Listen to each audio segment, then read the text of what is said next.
जी आया नू।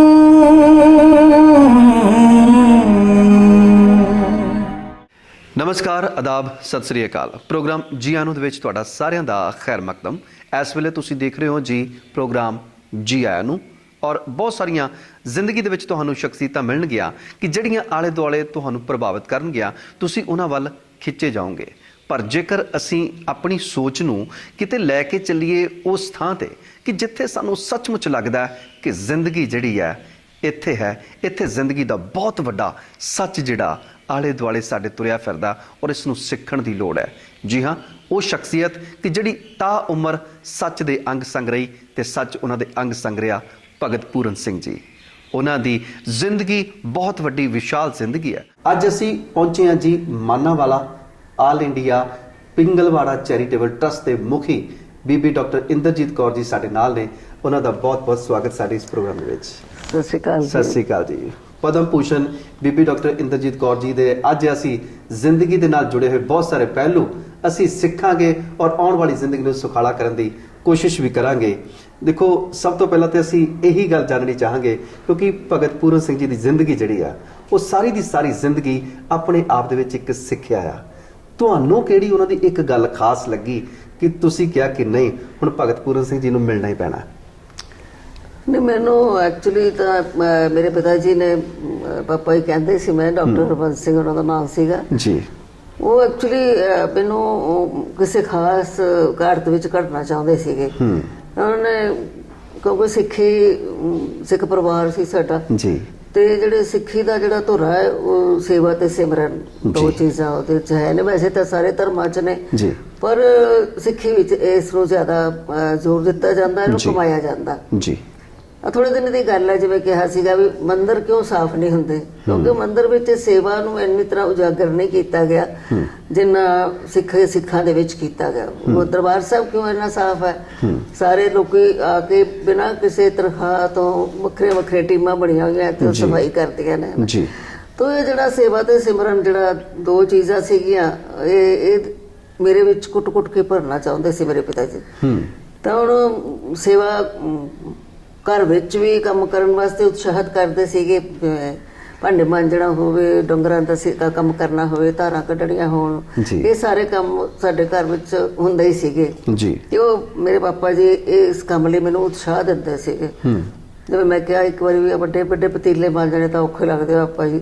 ਉਹ ਕਹਿੰਦੇ ਫਿਰ ਤਾਂ ਤੂੰ ਸੇਵਾ ਤੋਂ ਵਾਂਝਿਆ ਰਹਿ ਜਾਏਗੀ, ਗੁਰਸਿੱਖੀ ਤਾਂ ਸੇਵਾ ਹੀ ਮਹਾਨ ਹੈ ਜੀ। ਇਸ ਤਰ੍ਹਾਂ ਮਤਲਬ ਮੈਨੂੰ ਪ੍ਰੇਰਨਾ ਦਿੰਦੇ ਸੀ। ਤੇ ਇਸੇ ਸੰਦਰਭ ਵਿੱਚ ਉਹਨਾਂ ਨੇ ਭਗਤ ਪੂਰਨ ਸਿੰਘ ਜੀ ਦੀ ਗੱਲ ਕੀਤੀ ਮੇਰੇ ਨਾਲ ਕਿ ਭਗਤ ਪੂਰਨ ਸਿੰਘ ਹੈਗੇ, ਹਾਲੇ ਕਿਉਂ ਕਦੇ ਮਿਲੇ ਨਹੀਂ ਸੀ ਹੈਗੇ, ਪਰ ਉਹਨਾਂ ਨੂੰ ਪਤਾ ਸੀਗਾ ਭਗਤ ਜੀ ਬਾਰੇ। ਔਰ ਤੁਹਾਡੇ ਜਿਹੜੀ ਕਲੀਨਿਕ ਸੀ ਉਹਦੇ ਉੱਤੇ ਨਾ ਡੋਨੇਸ਼ਨ ਬਾਕਸ ਪਿਆ ਸੀਗਾ ਜੀ, ਪਿੰਗਲਵਾੜੇ ਦਾ। ਹਰ ਮਹੀਨੇ ਸੇਵਾਦਾਰ ਜਾਂਦਾ ਸੀ, ਫੰਡ ਕਲੈਕਟਰ, ਉਹ ਜੋ ਵੀ ਉਹਦੇ ਚ ਪੈਸੇ ਹੁੰਦੇ ਸੀ ਲਿਆਂਦਾ ਸੀ, ਲਿਟਰੇਚਰ ਦੇ ਆਂਦਾ ਸੀ ਪੜ੍ਹਨ ਵਾਸਤੇ। ਤਾਂ ਇਸ ਕਰਕੇ ਪਾਪਾ ਜੀ ਸਾਹਿਤ ਰਾਹੀਂ ਜਾਂ ਉਹਨਾਂ ਦੇ ਕੰਮਾਂ ਤੋਂ ਜਾਣੇ ਸਨ। ਤੇ ਉਹ ਜਦੋਂ ਮੈਂ ਦੱਸਿਆ ਕਿ ਮੈਨੂੰ ਘੜਨਾ ਚਾਹੁੰਦੇ ਸੀ, ਤਾਂ ਇੱਕ ਉਹਨਾਂ ਨੇ ਮੈਨੂੰ ਭਗਤ ਪੂਰਨ ਸਿੰਘ ਜੀ ਦੀ ਗੱਲ ਦੱਸੀ ਵੀ ਉਹ ਇੰਨਾ ਪੜ੍ਹੇ ਲਿਖੇ ਨੇ, ਕਿਉਂਕਿ ਲਿਟਰੇਚਰ ਤੋਂ ਇੰਝ ਲੱਗਦਾ ਸੀ ਭਗਤ ਜੀ ਬਹੁਤ ਜ਼ਿਆਦਾ ਪੜ੍ਹੇ ਲਿਖੇ ਨੇ। ਤੇ ਉਹਨਾਂ ਬਹੁਤ ਸੇਵਾ ਕਰਦੇ, ਹੱਥੀਂ ਸੇਵਾ ਕਰਦੇ ਮਰੀਜ਼ਾਂ ਦੀ। ਇਸੇ ਤਰ੍ਹਾਂ ਹੀ ਉਹਨਾਂ ਨੇ ਫਿਰ ਮੈਨੂੰ ਭਾਈ ਵੀਰ ਸਿੰਘ ਜੀ ਦਾ ਇੱਕ ਨਾਵਲ ਸੁਭਾਗ ਜੀ ਦਾ ਸੁਧਾਰ ਹੱਥੀਂ ਬਾਬਾ ਨੌਰ ਸਿੰਘ ਜੀ, ਉਹ ਨਾਵਲ ਦੇ ਰੂਪ ਦੇ ਵਿੱਚ ਸਿੱਖੀ ਦੇ ਕੀ ਅਸੂਲ ਹੋਣੇ ਚਾਹੀਦੇ ਨੇ, ਉਹ ਕੀ ਵਾਤਾਵਰਨ ਕ੍ਰੀਏਟ ਕਰਨਾ ਚਾਹੀਦਾ, ਸਿੱਖ ਨੂੰ ਕਿੱਦਾਂ ਸੇਵਾ ਕਰਨੀ ਚਾਹੀਦੀ ਹੈ, ਆਂਢੀਆਂ ਦੀ, ਗੁਆਂਢੀਆਂ ਦੀ, ਪਿੰਡ ਦੀ, ਦੇਸ਼ ਦੀ। ਉਹਦਾ ਮਤਲਬ ਤੁਸੀਂ ਕਦੇ ਪੜ੍ਹਨ ਦਾ ਤੁਹਾਨੂੰ ਮੌਕਾ ਮਿਲੇ ਤਾਂ ਤੁਸੀਂ ਸਮਝੋਗੇ ਜਿਹੜੀ ਗੁਰਬਾਣੀ ਨੂੰ ਪ੍ਰੈਕਟੀਕਲ ਰੂਪ ਕਿਵੇਂ ਦੇਣਾ ਹੈਗਾ ਜੀ। ਮੈਨੂੰ ਮੇਰੇ ਮਨ 'ਚ ਫਿਰ ਜਦੋਂ ਮੇਰੇ ਪਾਪਾ ਜੀ ਨੇ ਸਾਰੀਆਂ ਗੱਲਾਂ ਦੱਸੀਆਂ, ਤੇ ਮੈਨੂੰ ਕਿਤਾਬ ਤਾਂ ਮੈਨੂੰ ਪੜ੍ਹਾਈ ਉਹਨਾਂ ਨੇ, ਕਹਿੰਦੇ ਪੜ੍ਹ ਕੇ ਸੁਣਾ। ਮੈਨੂੰ ਰੋਜ਼ ਕਹਿੰਦੇ ਰਾਤ ਨੂੰ ਬਾਬਾ ਨੌਰ ਸਿੰਘ ਪੜ੍ਹ, ਉਹਦਾ ਨਾਮ ਹੈ ਤਾਂ ਸੁਭਾਗ ਜੀ ਦਾ ਸੁਧਾਰ ਹੱਥੀਂ ਬਾਬਾ ਨੌਰ ਸਿੰਘ, ਪਰ ਉਹ ਬਾਬਾ ਨੌਰ ਸਿੰਘ ਹੀ ਜ਼ਿਆਦਾ ਉਹ ਜਾਣੀ ਜਾਂਦੀ ਹੈ ਕਿਤਾਬ ਜੀ। ਤੇ ਉਹ ਇਹ ਕਿਤਾਬ ਸ਼ਗਨ 'ਚ ਵੀ ਦਿੰਦੇ ਸੀ, ਵਿਆਹ ਦੇ ਵਿੱਚ ਕਿਸੇ ਦੇ। ਅੱਛਾ, ਉਹਦੀ ਕੋਈ ਬਹੁਤ ਵਧੀਆ ਗੱਲ ਸੀ ਸ਼ਗਨ ਦੇ ਵਿੱਚ ਕਿਤਾਬ ਦੇਣੀ। ਹਾਂ, ਹੈ ਨਾ ਜੀ। ਇਹ ਪਾਪਾ ਜੀ ਨੇ ਇਹ ਕਿਤਾਬ ਮੇਰੇ ਪਾਪਾ ਜੀ ਦਾ, ਉਹ ਮੈਨੂੰ ਫਿਰ ਦੋ ਸ਼ਖਸੀਅਤਾਂ ਨੇ ਬੜਾ ਪ੍ਰਭਾਵਿਤ ਕੀਤਾ, ਭਾਈ ਵੀਰ ਸਿੰਘ ਜੀ ਤੇ ਭਗਤ ਪੂਰਨ ਸਿੰਘ ਜੀ। ਮੈਨੂੰ ਫਿਰ ਭਾਈ ਵੀਰ ਸਿੰਘ ਜਲਦੀ ਚਲੇ ਗਏ, ਮੈਂ ਮੌਕਾ ਨਹੀਂ ਮਿਲਿਆ, ਉਹਨੂੰ ਕਿਤਾਬਾਂ ਨਹੀਂ, ਬਸ ਉਹਨਾਂ ਨਾਲ ਮੇਰਾ ਮੇਲ ਹੋਇਆ। ਤੇ ਭਗਤ ਜੀ ਨੂੰ ਫਿਰ ਮੈਂ ਕਿਹਾ ਵੀ ਮੈਂ ਮਿਲ ਕੇ ਆਵਾਂ ਵੀ ਮੈਨੂੰ ਕਿਤੇ ਮਿਸ ਪੇ ਵੀ ਨਾ ਗੱਲ ਖਤਮ ਹੋ ਜਾਵੇ। ਤੇ ਫਿਰ ਮੇਰੇ ਮਨ 'ਚ ਬੜੀ ਇੱਛਾ ਜਾਗੀ ਸੀਗੀ ਜਦੋਂ ਮੈਂ ਭਗਤ ਜੀ ਨਾਲ ਮਿਲਣਾ ਹੀ ਮਿਲਣਾ। ਕਦੋਂ ਪਹਿਲੀ ਵਾਰ ਮੇਲ ਹੋਇਆ ਤੁਹਾਡਾ ਉਹਨਾਂ ਦੇ ਨਾਲ? ਪਹਿਲੀ ਵਾਰੀ ਮੈਂ ਉਦੋਂ ਡਾਕਟਰ ਬਣ ਗਈ ਸੀ। ਅੱਛਾ ਜੀ। ਜਦੋਂ ਮੈਂ ਪਹਿਲੀ ਵਾਰੀ ਮਿਲੀ, ਪਰ ਉਹਨਾਂ ਦਾ ਮੈਂ ਨਾ ਲਿਟਰੇਚਰ ਪੜ੍ਹਿਆ ਹੋਇਆ ਸੀਗਾ। ਜਦੋਂ ਇੱਕ ਇਸ਼ਤਿਹਾਰ ਦੀ ਮੈਂ ਗੱਲ ਕੀਤੀ ਉਹਨਾਂ ਨਾਲ ਕਿ ਭਗਤ ਜੀ ਨੇ ਲਿਖਿਆ ਹੋਇਆ ਸੀਗਾ, it is not profession which makes the dignity of the man, it is the man who makes the dignity of the profession। तो मैं बड़ी प्रभावित हुई। मैं ਜਦੋਂ ਭਗਤ ਜੀ ਨੂੰ ਮਿਲੀ ਤਾਂ ਮੈਂ ਉਹਨਾਂ ਨੂੰ ਦੱਸਿਆ, ਮੈਂ ਕਿਹਾ ਮੈਂ ਪੜ੍ਹਿਆ ਤੁਹਾਡਾ। ਹਾਂ ਗੁਰੂ ਨਾਨਕ ਦੇਵ ਜੀ ਨੇ ਵੱਡੀ ਉਮਰ ਵਿੱਚ ਜਾ ਕੇ ਜਦੋਂ ਗੁਰੂ ਜਾਣੇ ਜਾਂਦੇ ਸੀ ਉਦੋਂ ਖੇਤੀ ਕੀਤੀ, ਆਪਣੇ ਹੱਥਾਂ ਨਾਲ ਖੇਤੀ ਕੀਤੀ ਤੇ ਖੇਤੀ ਨੂੰ ਉੱਤਮ ਕਰ ਦਿੱਤਾ। ਬਿਲਕੁਲ। ਇਹ ਪਹਿਲਾਂ ਸਾਡੀ ਪਹਿਲੀ ਮੀਟਿੰਗ ਸੀ ਮੇਰੀ ਭਗਤ ਜੀ ਨਾਲ। ਤੇ ਉਦੋਂ ਉਹਨਾਂ ਨੂੰ ਪਤਾ ਸੀ ਵੀ ਇਹ ਡਾਕਟਰ ਹੈ ਤੇ ਮੇਰੇ ਨਾਲ ਇੱਕ SDM ਦੀ ਵਾਈਫ ਸੀ ਸੰਗਰੂਰ ਤੋਂ। ਬਹੁਤ ਸਾਰਾ ਸਾਨੂੰ ਲਿਟਰੇਚਰ ਦੇ ਦਿੱਤਾ ਉਹਨਾਂ ਨੇ ਪੜ੍ਹਨ ਵਾਸਤੇ, ਘਰ ਜਾ ਕੇ ਪੜ੍ਹਿਓ। ਇਸ ਤਰ੍ਹਾਂ ਪਹਿਲੀ ਵਾਰੀ ਮਿਲੇ। ਜਦੋਂ ਕਿਉਂਕਿ ਤੁਸੀਂ ਉਦੋਂ ਡਾਕਟਰ ਸੀਗੇ ਔਰ ਸਰਕਾਰੀ ਨੌਕਰੀ ਵੀ ਥੋੜੀ ਦੇਰ ਕੀਤੀ, ਫਿਰ ਸਰਕਾਰੀ ਨੌਕਰੀ ਮੈਂ ਸਿਰਫ 5 ਸਾਲ ਹੀ ਕੀਤੀ। 5 ਸਾਲ ਤੇ ਉਸ ਤੋਂ ਬਾਅਦ ਫਿਰ ਛੱਡ ਛਡਾ ਕੇ ਫਿਰ ਉਹ ਤਾਂ ਛੱਡਣੇ ਪਏ ਨਾ, ਮੇਰੇ ਪਿਤਾ ਜੀ ਨੂੰ ਹਾਰਟ ਟਰਬਲ ਸੀ। ਅੱਛਾ। ਤੇ ਉਦੋਂ ਫਿਰ ਉਹ ਸਾਡੇ ਕਲੀਨਿਕ ਤਾਂ ਚੱਲ ਹੀ ਰਹੀ ਸੀ ਤੇ ਤਨਖਾਹ ਤਾਂ ਉਦੋਂ ਡਾਕਟਰ ਦੀ 650 ਪੌਣੇ 700 ਹੁੰਦੀ ਸੀ। ਅੱਛਾ ਜੀ। ਤੇ ਇਮਾਨਦਾਰ ਡਾਕਟਰ ਦਾ ਤੇ ਕੁਝ ਵੀ ਨਹੀਂ ਬਣਦਾ ਸੀ ਐਡੀ ਵੱਡੀ ਫੈਮਿਲੀ ਨਾਲ। ਇਸ ਕਰਕੇ ਫਿਰ ਮੈਂ ਛੱਡਤੀ ਸੀ, ਪ੍ਰੈਕਟਿਸ ਕਰਨੀ ਸ਼ੁਰੂ ਕਰਤੀ ਸੀ ਜੀ ਸੰਗਰੂਰ ਦੇ ਵਿੱਚ। ਜੀ ਜੀ ਜੀ ਕਲੀਨਿਕ ਦੇ ਵਿੱਚ ਆਪਣੇ ਮੇਰੇ ਪਾਪਾ ਜੀ ਦੀ ਕਲੀਨਿਕ 'ਚ ਕੰਮ ਕਰਨਾ ਸ਼ੁਰੂ ਕਰਤਾ ਸੀ ਜੀ। ਤੇ ਪਿੰਗਲਵਾੜੇ ਦੇ ਨਾਲ ਪੱਕੇ ਤੌਰ ਤੇ ਜੁੜਨਾ ਜਿਹੜਾ ਇਹ ਕਿੱਦਾਂ ਹੋਇਆ, ਕਦੋਂ ਹੋਇਆ? ਇਹ 75 ਵਿੱਚ ਮੇਰੇ ਪਿਤਾ ਜੀ ਚਲੇ ਗਏ ਸੰਸਾਰ ਤੋਂ। ਅੱਛਾ ਜੀ। ਹਾਰਟ ਅਟੈਕ ਹੋਇਆ। ਉਦੋਂ ਫਿਰ ਮੈਨੂੰ ਇੰਝ ਲੱਗਿਆ ਵੀ ਸਾਡੇ ਘਰ ਵਿੱਚ ਮਤਲਬ ਕੋਈ ਵੱਡੇ ਇਹੋ ਜਿਹੇ ਇਨਸਾਨ ਦਾ ਨਾ ਸਾਡੇ ਭੈਣ ਭਰਾਵਾਂ ਦੇ ਸਿਰ ਤੇ ਹੱਥ ਹੋਣਾ ਚਾਹੀਦਾ ਤਾਂ ਕਿ ਅਸੀਂ ਚੰਗੇ ਕੰਮ ਕਰ ਸਕੀਏ। ਤੇ ਮੇਰੀ ਖਾਹਿਸ਼ ਹੋਈ ਭਗਤ ਪੁਰੂ ਸਿੰਘ ਜੀ ਆਣ ਭੋਗ ਦੇ ਉੱਤੇ। ਕੋਸ਼ਿਸ਼ ਕੀਤੀ ਮੈਂ, ਪਰ ਉਸ ਤੋਂ ਬਾਬਾ ਬਣਨਾ ਸੀ ਜੋ ਰੱਬ ਨੇ ਬਣਾਉਣਾ ਹੁੰਦਾ ਤਾਂ ਜੀ। ਉਹ ਫਿਰ ਭਗਤ ਜੀ ਆ ਗਏ 2 ਦਿਨ ਪਹਿਲਾਂ ਹੀ ਆ ਗਏ ਭੋਗ ਤੋਂ ਨਾ। ਅੱਛਾ, ਭੋਗ ਤੋਂ 2 ਦਿਨ ਪਹਿਲਾਂ? ਹਾਂ, ਤੁਹਾਡੇ ਕੋਲ ਰਹੇ? ਘਰ ਆ ਕੇ ਘਰ ਰਹੇ ਫਿਰ। ਤੇ ਉਹ ਘਰ ਦਾ ਜਿਹੜਾ ਵਾਤਾਵਰਨ, ਕਿਉਂਕਿ ਤੁਹਾਨੂੰ ਮੈਂ ਦੱਸਿਆ ਵੀ ਸਾਡਾ ਗੁਰਸਿੱਖੀ ਵਾਲਾ ਸੀਗਾ। ਮੇਰੇ ਪਾਪਾ ਜੀ ਮਤਲਬ ਪ੍ਰੈਕਟੀਕਲ ਗੁਰਸਿੱਖ ਸੀਗੇ, ਵੀ ਹੱਥ ਨਾਲ ਕਿਰਤ ਕਰਨੇ ਨੂੰ ਇੰਪੋਰਟੈਂਟ ਦਿੰਦੇ ਸੀਗੇ, ਬਾਣੀ ਨੂੰ ਸਮਝਣਾ, ਬਾਣੀ ਦੇ ਤੋਂ ਚੱਲਣਾ। ਰਾਤ ਨੂੰ ਸਾਡੇ ਰੋਜ਼ ਅਸੀਂ ਪਾਠ ਕਰਦੇ, ਕੀਰਤਨ ਕਰਦੇ ਭੋਗ ਤੋਂ ਪਹਿਲਾਂ ਜੀ। ਮਤਲਬ ਰੁਝਾਨ ਸੀਗਾ। ਮੈਂ ਮੇਰੇ ਪਾਪਾ ਜੀ ਗੁਰਸਿੱਖ ਸੀ, ਜਿਹੜਾ ਉਹ ਕੀਰਨੇ ਨਾ ਪਾਵੇ ਕੋਈ, ਰੋਣਾ ਤਾਂ ਆਉਂਦਾ ਹੀ ਆਪਣਾ। ਮਤਲਬ ਬਹੁਤ ਜ਼ਿਆਦਾ ਅਟੈਚਡ ਸੀ ਆਪਣੇ ਪਿਤਾ ਜੀ ਨਾਲ, ਬਹੁਤ ਜ਼ਿਆਦਾ, ਕਿਉਂਕਿ ਉਹ ਮੇਰੇ ਟੀਚਰ ਵੀ ਸੀ, ਮੇਰੇ ਗੁਰੂ ਵੀ ਸੀਗੇ ਤੇ ਮੇਰੇ ਫਾਦਰ ਵੀ ਸੀਗੇ ਤੇ ਅਤਿਅੰਤ ਪਿਆਰ ਦਿੱਤਾ ਉਹਨਾਂ ਨੇ ਤੇ ਮੈਨੂੰ ਘੜਨ ਵਾਸਤੇ ਪੂਰਾ ਜ਼ੋਰ ਵੀ ਲਾਇਆ ਉਹਨਾਂ ਨੇ। ਤਾਂ ਇਸ ਕਰਕੇ ਫਿਰ ਬੜਾ ਔਖਾ ਸੀ ਉਹਨਾਂ ਦਾ ਵਿਛੋੜਾ ਚੱਲਣਾ, ਉਹਦੇ 'ਚ ਕੋਈ ਸ਼ੱਕ ਨਹੀਂ ਹੈਗਾ। ਪਰ ਫਿਰ ਵੀ ਕੋਸ਼ਿਸ਼ ਹੀ ਕਰਦੇ ਸੀ ਵੀ ਜਿਹੜਾ ਮਾਹੌਲ ਹੈ ਨਾ ਉਹ ਗੁਰਬਾਣੀ ਵਾਲਾ ਹੋਵੇ ਘਰ ਵਿੱਚ ਜੀ। ਤੇ ਭਗਤ ਜੀ ਵੀ 2 ਦਿਨ ਫਿਰ ਸਾਰਾ ਕੁਝ ਦੇਖਦੇ ਰਹੇ ਤਾਂ ਫਿਰ ਦੇਖਣਾ ਹੀ ਸੀਗਾ ਜੀ। ਫਿਰ ਮੈਨੂੰ ਕਹਿੰਦੇ ਵੀ ਲੈਕਚਰ ਕਰਾ ਮੇਰਾ ਕਾਲਜ ਦੇ ਵਿੱਚ। ਅੱਛਾ ਜੀ। ਭੋਗ ਤੇ ਵੀ ਗਏ, ਭੋਗ ਤੇ ਤਾਂ ਜਾਣਾ ਸੀ। ਫਿਰ ਲੈਕਚਰ ਕਰਾਇਆ ਤਾਂ ਜੋ ਲੈਕਚਰ ਵਿੱਚ ਉਹਨਾਂ ਦੀ ਜਿਹੜੀ ਇੰਪੋਰਟੈਂਟ ਗੱਲ ਮੈਨੂੰ ਲੱਗੀ, ਜਿਹੜੀ ਅੱਜ ਤੱਕ ਯਾਦ ਹੈਗੀ ਹੈ। ਪ੍ਰੋਫੈਸਰ ਵੀ ਬਹੁਤ ਸਾਰੇ ਸੀਗੇ, ਰਣਬੀਰ ਕਾਲਜ ਸੰਗਰੂਰ ਸੀਗਾ, ਸਟੂਡੈਂਟਸ ਵੀ ਸੀਗੇ। ਤੇ ਭਾਜੀ ਦਾ ਲੈਕਚਰ ਤਾਂ ਬਹੁਤ ਲੰਬਾ ਹੋ ਜਾਂਦਾ ਨਾ, ਉਹ ਇੰਨਾ ਉਹਨਾਂ ਦਾ ਗਿਆਨ ਇੰਨਾ ਸੀ ਵੀ ਜਿੱਥੋਂ ਤੁਰਦੇ ਸੀ ਨਾ ਅੱਧੇ ਘੰਟੇ ਬਾਅਦ ਉੱਥੇ ਪਹੁੰਚਦੇ ਸੀਗੇ ਤੇ ਅਗਲਾ ਗੁਆਚ ਜਾਂਦਾ ਸੀਗਾ। ਪਰ ਜਿਹੜੀ ਗੱਲ ਇੰਪੋਰਟੈਂਟ ਮੈਨੂੰ ਉੱਥੇ ਉਹਨਾਂ ਨੇ ਕਹੀ, ਉਹਨਾਂ ਨੇ ਕਿਹਾ ਵੀ ਜੇ ਤੁਹਾਡੇ ਘਰ ਵਿੱਚ ਪਰੌਂਠੇ ਪੱਕਦੇ ਆ ਜਾਂ ਪੂੜੀਆਂ ਪੱਕਦੀਆਂ ਨੇ ਤਾਂ ਇਹ ਧਿਆਨ ਰੱਖੋ ਕਿ ਤੁਹਾਡੇ ਗੁਆਂਢ ਵਿੱਚ ਰੋਟੀ ਪੱਕਦੀ ਆ। ਵਾਹ, ਬਹੁਤ ਅੱਛਾ। ਜੇ ਤੁਹਾਡੇ ਗੁਆਂਢ ਵਿੱਚ ਰੋਟੀ ਨਹੀਂ ਪੱਕਦੀ ਤੁਹਾਨੂੰ ਪੂੜੀਆਂ ਖਾਣ ਦਾ ਤੇ ਪਰੌਂਠੇ ਖਾਣ ਦਾ ਹੱਕ ਨਹੀਂ ਹੈਗਾ। ਜੇ ਉਹ ਤੁਹਾਡੇ ਕੋਲ ਖੋਹ ਕੇ ਲੈ ਜਾਂਦੇ ਉਹਨਾਂ ਦੇ ਹੱਕ ਚ ਆਣਾ ਕਿ ਅੱਜ ਜੋ ਵਾਪਰ ਰਿਹਾ ਨਾ ਉਹੀ ਗੱਲ ਹੈਗੀ। ਬਿਲਕੁਲ ਬਿਲਕੁਲ, ਦੂਰਅੰਦੇਸ਼ੀ ਕੀਤੀ ਉਹਨਾਂ ਦੀ। ਹਾਂ, ਮਤਲਬ ਇਹ ਉਹਨਾਂ ਨੇ ਇਹ ਮਤਲਬ ਕਿਹਾ ਤਾਂ ਬਹੁਤ ਕੁਛ, ਪਰ ਇਹ ਗੱਲ ਮੈਨੂੰ ਬਹੁਤ ਮੇਰੇ ਹਿਰਦੇ ਨੂੰ ਮਤਲਬ ਟੁੰਬੀ ਤੇ ਮੈਨੂੰ ਯਾਦ ਰਹੀ। ਚਲੋ ਫਿਰ ਉਹਨਾਂ ਨੇ ਇੱਕ ਚਿੱਠੀ ਲਿਖੀ ਜਾ ਕੇ ਉੱਥੋਂ ਇੱਥੇ ਆ ਕੇ ਨਾ ਅੰਮ੍ਰਿਤਸਰ ਪਹੁੰਚ ਕੇ ਇੱਕ ਚਿੱਠੀ ਲਿਖੀ ਉਹਨਾਂ ਨੇ, ਜੋ ਮੈਂ ਮਤਲਬ ਚਾਹੁੰਦੀ ਸੀ ਨਾ ਵੀ ਸਾਡੇ ਭੈਣ ਭਰਾਵਾਂ ਦੇ ਸਿਰ ਤੇ ਕਿਸੇ ਵਧੀਆ ਇਨਸਾਨ ਦਾ ਹੱਥ ਹੋਵੇ, ਅਸੀਂ ਚੰਗੇ ਕੰਮ ਕਰਦੇ ਰਹੀਏ। ਉਹਨਾਂ ਨੇ ਫਿਰ ਚਿੱਠੀ 'ਚ ਮਤਲਬ ਆਪ ਹੀ ਲਿਖ ਦਿੱਤਾ ਕਿ ਤੁਹਾਡੇ ਘਰ ਆ ਕੇ ਮੈਨੂੰ ਤੁਹਾਡੇ ਪਿਤਾ ਜੀ ਦੀ ਕਿਰਿਆ ਤੇ ਮੈਂ ਉਸ ਭੈਣ ਨਾਲ ਆਇਆ ਜਿਸ ਭੈਣ ਨਾਲ ਕੋਈ ਦਰਬਾਰ ਸਾਹਿਬ ਦੀ ਪਰਿਕਰਮਾ ਕਰਿਆ ਕਰਦਾ। ਤੇ ਮੈਂ ਤੁਸੀਂ ਭੈਣ ਭਰਾਵਾਂ ਨੇ ਧੀਆਂ ਪੁੱਤਰਾਂ ਦੇ ਰੂਪ ਚ ਪੇਸ਼ ਹੋ ਕੇ ਮੈਨੂੰ ਉਹਨਾਂ ਨੂੰ ਪਰਿਵਾਰ ਤੋਂ ਸਖਣਾ ਆਪਣੇ ਆਪ ਨੂੰ ਮਹਿਸੂਸ ਹੁੰਦਾ ਸੀ ਬਹੁਤ। ਮੇਰਾ ਕੋਈ ਪਰਿਵਾਰ ਨਹੀਂ, ਮੇਰਾ ਕੋਈ ਭੈਣ ਭਰਾ ਨਹੀਂ, ਮੇਰਾ ਕੋਈ ਮਤਲਬ ਇਦਾਂ ਬਹੁਤ ਮਹਿਸੂਸ ਕਰਦੇ ਸੀ। ਤਾਂ ਉਹ ਕਹਿੰਦੇ ਤੁਸੀਂ ਭੈਣ ਭਰਾਵਾਂ ਨੇ ਮੈਨੂੰ ਮਤਲਬ ਬੱਚਿਆਂ ਦੇ ਰੂਪ ਵਿੱਚ ਪੇਸ਼ ਹੋ ਕੇ ਮੈਨੂੰ ਪਰਿਵਾਰ ਤੋਂ ਵੱਖਰਾ ਨਹੀਂ ਰਹਿਣ ਦਿੱਤਾ ਹੈ ਜੀ। ਤੇ ਫਿਰ ਤੁਸੀਂ ਉਹਨਾਂ ਦੇ ਪਰਿਵਾਰ ਦਾ ਹਿੱਸਾ ਬਣੇ, ਉਹ ਤੁਹਾਡਾ ਪਰਿਵਾਰ ਇੱਕ ਮਿਕ ਸਾਰਾ ਪਰਿਵਾਰ ਹੀ ਅਡਾਪਟ ਕਰ ਲਿਆ ਨਾ ਉਹਨਾਂ ਨੇ, ਮੈਨੂੰ ਇਕੱਲੇ ਨੂੰ ਨਹੀਂ ਕਿਹਾ। ਅੱਛਾ, ਕਿਉਂਕਿ ਜੇ ਇਕੱਲੇ ਨੂੰ ਕਰਦੇ ਤਾਂ ਪਰਿਵਾਰ ਨੇ ਕਹਿਣਾ ਸੀ ਅਸੀਂ ਕਿੱਥੇ ਜਾਈਏ। ਅੱਜ ਤੋਂ ਬਾਅਦ ਮੈਂ ਆਪਣੇ ਆਪ ਨੂੰ ਤੁਹਾਡੇ ਪਰਿਵਾਰ ਦੇ ਬਜ਼ੁਰਗ ਦਾ ਅਧਿਕਾਰੀ ਸਮਝਦਾ। ਵਾਹ, ਮਤਲਬ ਇੰਨੀ ਵੱਡੀ ਗੱਲ ਜਿਹੜੀ ਮੈਂ ਤਾਂ ਰੱਬ ਦਾ ਕਿੰਨਾ ਕੁ ਸ਼ੁਕਰ ਕਰਾਂ ਵੀ ਐਡਾ ਵੱਡਾ ਇਨਸਾਨ ਸਾਡੇ ਪਰਿਵਾਰ ਨੂੰ ਅਡਾਪਟ ਕਰ ਲਵੇਗਾ। ਉਂਝ ਲੋਕੀ ਆਉਣਗੇ ਸਾਡੇ ਘਰ ਚਰਨ ਪਾਓ ਜੀ ਹੈ ਨਾ, ਉਹ ਜਿਹੀਆਂ ਗੱਲਾਂ ਕਰਨਗੇ। ਪਰ ਇਹ ਸਦਾ ਲਈ ਫਿਰ ਮੈਨੂੰ ਇਹ ਹੋ ਗਿਆ ਵੀ ਜਦੋਂ ਉਹਨਾਂ ਨੇ ਅਡਾਪਟ ਹੀ ਕਰ ਲਿਆ, ਬਸ ਇਹਨੂੰ ਕੈਜੂਅਲੀ ਨਹੀਂ ਲਿੱਤਾ, ਇਸ ਗੱਲ ਨੂੰ ਬੜੀ ਸੀਰੀਅਸਲੀ ਲਿੱਤਾ। ਅਸੀਂ ਆਪਣੇ ਆਪ ਨੂੰ ਸਮਝਿਆ, ਸੁਭਾਗਾ ਸਮਝਿਆ। ਫਿਰ ਜਦੋਂ ਵੀ ਕੋਈ ਸਮੱਸਿਆ ਆਉਂਦੀ, ਕਿਉਂਕਿ ਸਮੱਸਿਆਵਾਂ ਤਾਂ ਆਉਂਦੀਆਂ ਹੀ ਜਦੋਂ ਤੁਹਾਡੇ ਸਿਰ ਤੋਂ ਤੁਹਾਡੇ ਪਿਤਾ ਜੀ ਦੀ ਸਾਇਆ ਉੱਠ ਜਾਂਦਾ, ਤੇ ਮੈਂ ਸਭ ਤੋਂ ਵੱਡੀ ਭੈਣ ਭਰਾਵਾਂ ਚੋਂ, ਤੇ ਸਮੱਸਿਆਵਾਂ ਤਾਂ ਆਣੀਆਂ ਹੀ ਸੀਗੀਆਂ ਘਰ ਵਿੱਚ। ਤੇ ਕੋਈ ਵੀ ਸਮੱਸਿਆ ਹੋਵੇ ਤੇ ਫਿਰ ਭਗਤ ਜੀ ਕੋਲ ਆ ਜਾਣਾ। 15 ਕੁ ਦਿਨਾਂ ਬਾਅਦ ਮੈਂ ਸੰਗਰੂਰੋਂ ਚੱਲਣਾ, ਉੱਥੇ 12 ਵਜੇ ਪਹੁੰਚਣਾ, 5 ਵਜੇ ਫਿਰ ਦੁਬਾਰਾ ਗੱਡੀ ਚੱਲਦੀ ਸੀਗੀ, ਫਿਰ ਟ੍ਰੇਨ ਲੈ ਕੇ ਫਿਰ ਰਾਤ ਨੂੰ 12 ਵਜੇ ਸੰਗਰੂਰ ਪਹੁੰਚਣਾ। ਤਾਂ ਇਕੱਲੇ ਛੋਟੀ ਜਿਹੀ ਉਮਰ ਦੇ ਵਿੱਚ ਨਹੀਂ, ਡਾਕਟਰ ਬਣ ਗਈ ਸੀ ਉਦੋਂ। ਫਿਰ ਵੀ ਛੋਟੀ ਉਮਰ ਹੀ ਸੀਗੀ, ਇੰਨੀ ਛੋਟੀ ਨਹੀਂ ਸੀ, ਠੀਕ ਹੀ ਸੀਗੀ। ਤੇ ਫਿਰ ਜਿਹੜੀਆਂ ਸਮੱਸਿਆਵਾਂ ਹੋਣੀਆਂ ਉਹ ਭਗਤ ਜੀ ਨਾਲ ਫਿਰ ਮੈਂ ਡਿਸਕਸ ਕਰ ਲੈਣੀਆਂ, ਤੇ ਉਹਨਾਂ ਨੇ ਆਪਣੇ ਹਿਸਾਬ ਨਾਲ ਹੀ ਗਾਈਡ ਕਰ ਦੇਣਾ।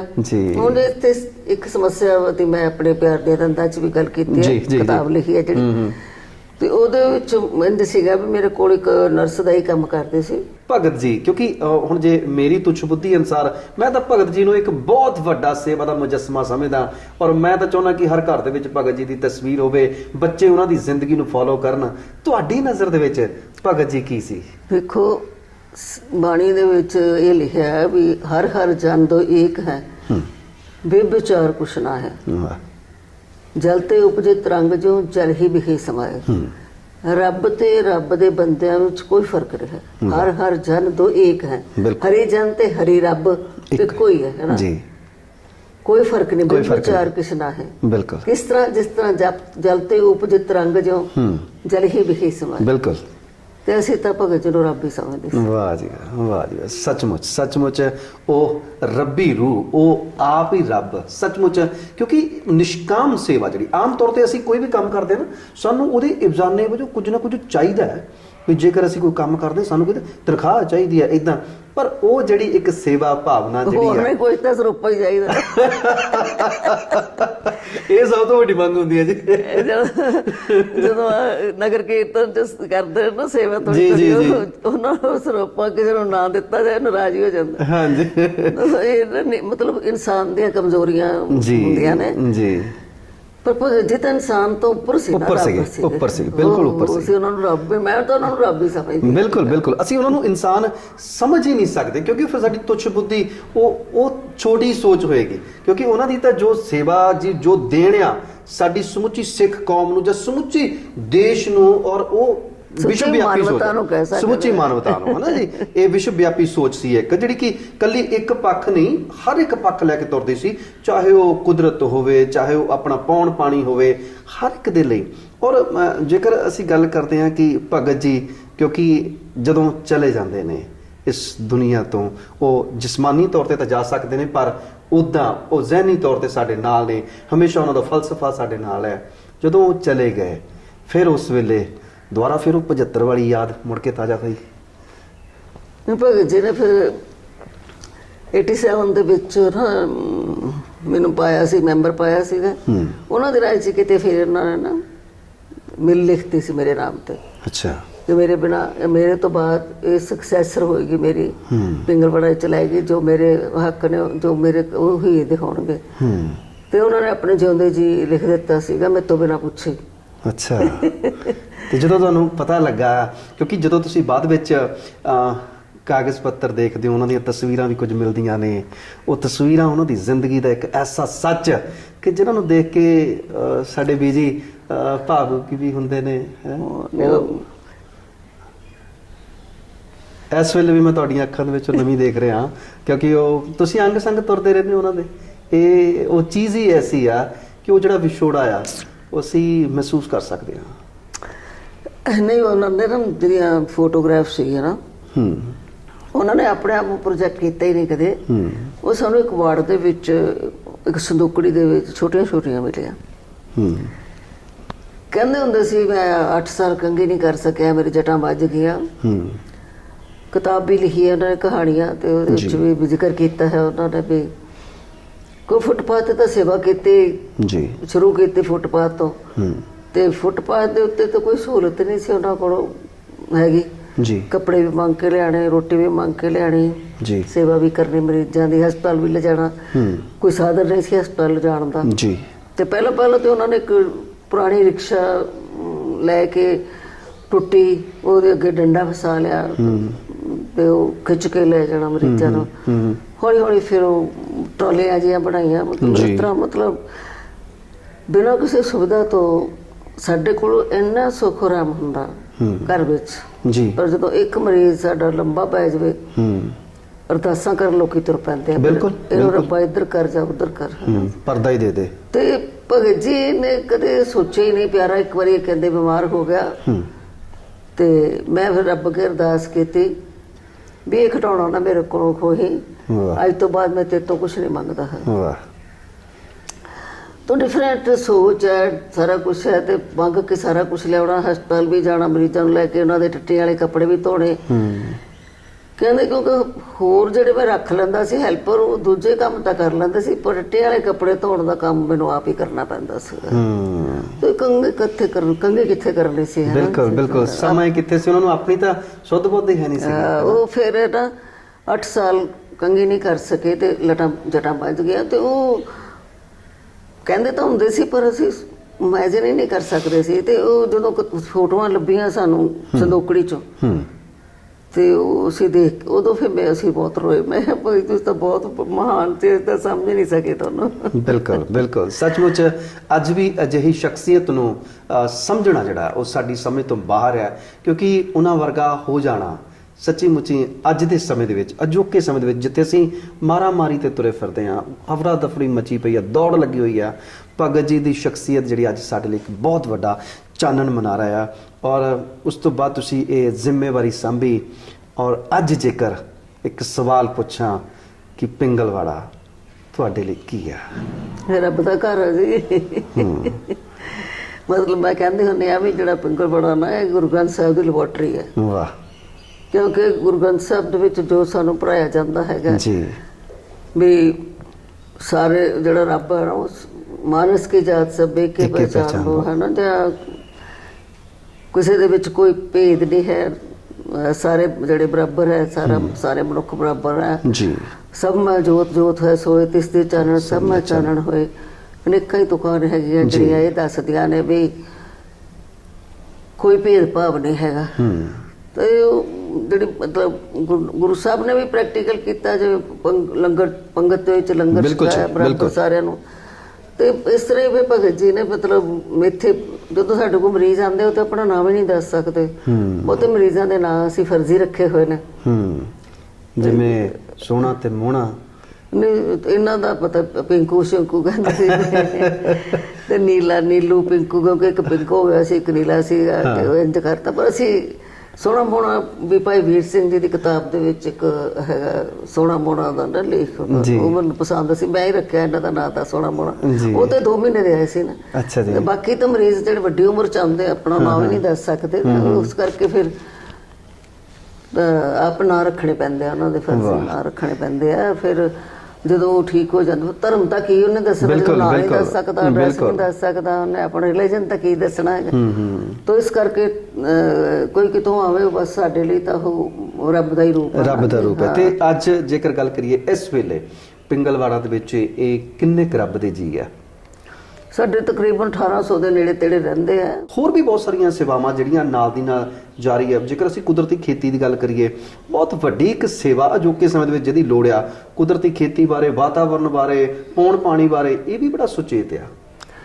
ਹਾਂ ਦੇਖੋ ਹੁਣ ਜਿਹੜਾ ਕੁਦਰਤੀ ਖੇਤੀ ਦਾ ਕਿਵੇਂ ਬਣਿਆ ਜੀ। ਵਿਚਾਰ ਕਿ ਅਸੀਂ ਜਗ੍ਹਾ ਲਿੱਤੀ ਸੀ ਕਿਉਂਕਿ ਥੋੜੀ ਮਾਇਆ ਸਾਡੇ ਕੋਲ ਵੱਧ ਸੀਗੀ, ਖਰਚਣੀ ਸੀ, ਨਾ ਖਰਚੋ ਤਾਂ ਫਿਰ ਉਹ ਇੱਕ ਗੱਲ ਮੈਂ ਇੱਥੇ ਮਾਫੀ ਚਾਹੁੰਦਾ ਤੁਹਾਨੂੰ ਰੋਕ ਰਿਹਾ, ਆਹ ਜਿਹੜੀ ਗੱਲ ਕੀਤੀ ਨਾ ਤੁਸੀਂ, ਇਹਨੂੰ ਸੁਣ ਕੇ ਬੜਾ ਸਵਾਦ ਆਇਆ ਕਿ ਮਾਇਆ ਸਾਡੇ ਤੋਂ ਵੱਧ ਸੀ।